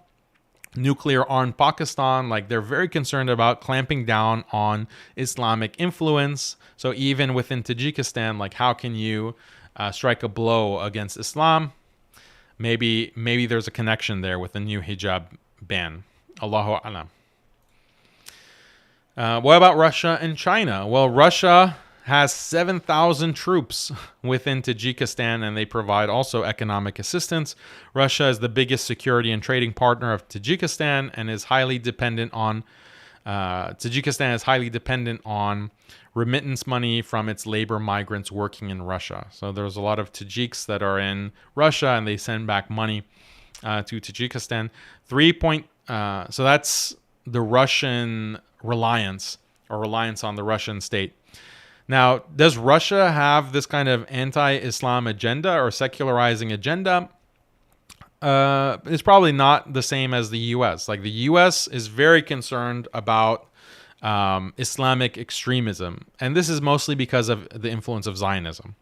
Zionists and Israel are primarily concerned about Islamism and pan-Islamism and the Muslim world getting stronger and stronger, because they know if the Muslim world is strong enough, that's the end of Israel, basically. They know that. So they're very concerned about limiting the growth of political Islam throughout the world. Even if there are Muslims in Japan or there are Muslims in Antarctica and they're talking about Islam having a role to play in the government of Antarctica, you can be sure that there's some Zionist plot to destabilize that or to undermine that. Like, that's their policy. That's not a conspiracy theory. That's the official policy of Israel, is to undermine political Islam wherever it may be in the world. And this, of course, influences the U.S. policy as well. Do liberals in the U.S. have this interest in spreading liberalism and opposing Islamism and Islam in general around the world independently of Israel? Yeah, they do. They do, because prior to Israel, the state of Israel, the U.S. was engaged in this liberalizing project throughout the world against the Muslim world. So it's not just, we can't put all the blame on Zionism or Israel. But Zionism certainly doesn't help. It amplifies. Now, Russia, I don't think that they have the same concern that, Tajikistan, we don't want them to be a Muslim state. Russia is involved with religious, politically, or theocratic Muslim states like Iran. And it doesn't seem like Russia wants to secularize Iran. Russia has these kinds of relationships with Afghanistan as well. It doesn't seem like they want to secularize Afghanistan, or they have a problem on a religious basis or on a secular basis with these theocratic governments. But Russia is concerned with stability. Russia is concerned with making sure that this region is stable. It doesn't devolve into civil war, because if you have a civil war and you have this kind of conflict at your borders, that will potentially spill into your own country, spill into Russia, and destabilize Russia. So there's a reason why they have troops in these Central Asian countries. They are concerned primarily with stability, not necessarily with a secular government, but whatever government is there, just maintaining that status quo. What about China? Same thing with China. It doesn't seem like China has the same kind of care that, is this country ruled by Islamists or is it ruled by secularists? That's not really a concern for China in the same way it is for the U.S. But we see that China has $3.2 billion in debt. Tajikistan is in debt to China, or $1.2 billion rather. And most Chinese debts are for infrastructure within Tajikistan. So is China really pulling the strings and trying to get Tajikistan to ban the hijab?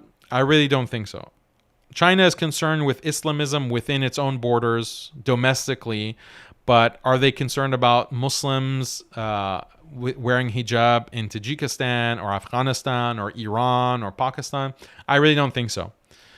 In the U.S., they are concerned about that. So, and ultimately, is it really the foreign influence that is pushing these kinds of policies against hijab or religious festivals in Tajikistan? It might just be the secular elites themselves, because of all of this influence of communism that has impacted that generation and liberalized and secularized that entire generation. That's left over, and they're still in power until they die. There's going to be a secular order within these countries. So if you look at the World Value Survey, so this data was sent to me by Brother Beria of MuslimSkeptic, and this is very interesting. Religious, when you look at the age demographics, up to age 29, over 98% identify as Muslim. But when you get to 50 or more, then it drops to 96%. So 4% don't identify as Muslim. That's the influence of Soviet atheism. And this is even more interesting. So the only acceptable religion is my religion. When they when they survey the Tajik population, you can strongly agree or strongly disagree. When you look at the up to 29 demographic, 54% strongly agree that my religion, Islam, is the only acceptable religion. 54%. And if you look at everyone who agrees, it's about 80%. Over 80% of the up to 29 age group, they strongly agree or they agree. But when you go to the 50 or more, then it drops off. It gets much less. So this is good news. This is very optimistic for Tajikistan, that they are becoming an increasingly religious society driven by the religiosity of the younger generations. So inshallah, things will change. Like, these bans will not last. It's basically that the secularized generation has to die off. We have to continue to do our work to educate Muslims around the world with this anti-liberal message, anti-secular message. We have to continue to do that work. We have to spread this. What can you do to spread this? Well, if you are in Central Asia, you're in Tajikistan, you're in Kazakhstan, you're in Uzbekistan, take these clips, take the material on MuslimSkeptic, make it into short videos, translate it, spread it, put it in your native language and spread it. Any material on MuslimSkeptic.com, on this YouTube channel, this is yours. You can take it, you can clip it, you can translate it, you can spread it. Just don't change the content. Don't change something that I said to make it seem like I'm saying something else. Translate it and spread it. And inshallah, things are going to change, bi'ithnillah. Okay, so that's our show. I hope you appreciated the presentation on the history of Central Asia, all of these Muslim countries that have been affected by liberalism and communism, and we still have that poison that we're trying to deal with and extract. So let's look at your super chats and end the show, inshallah.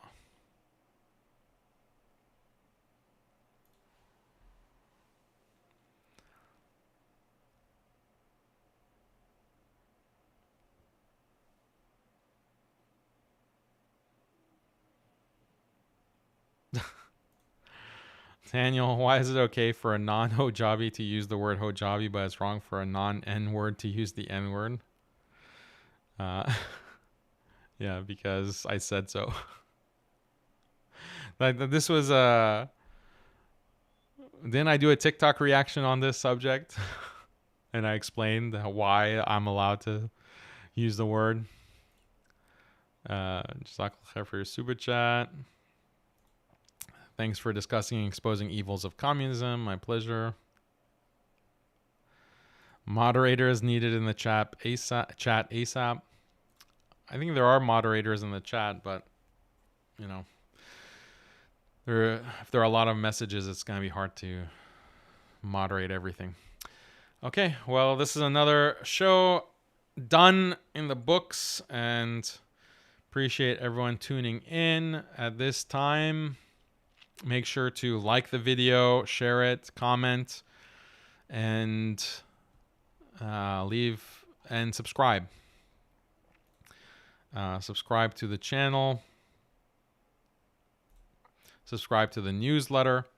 Just go to the description and you can see the link to subscribe to the newsletter as well.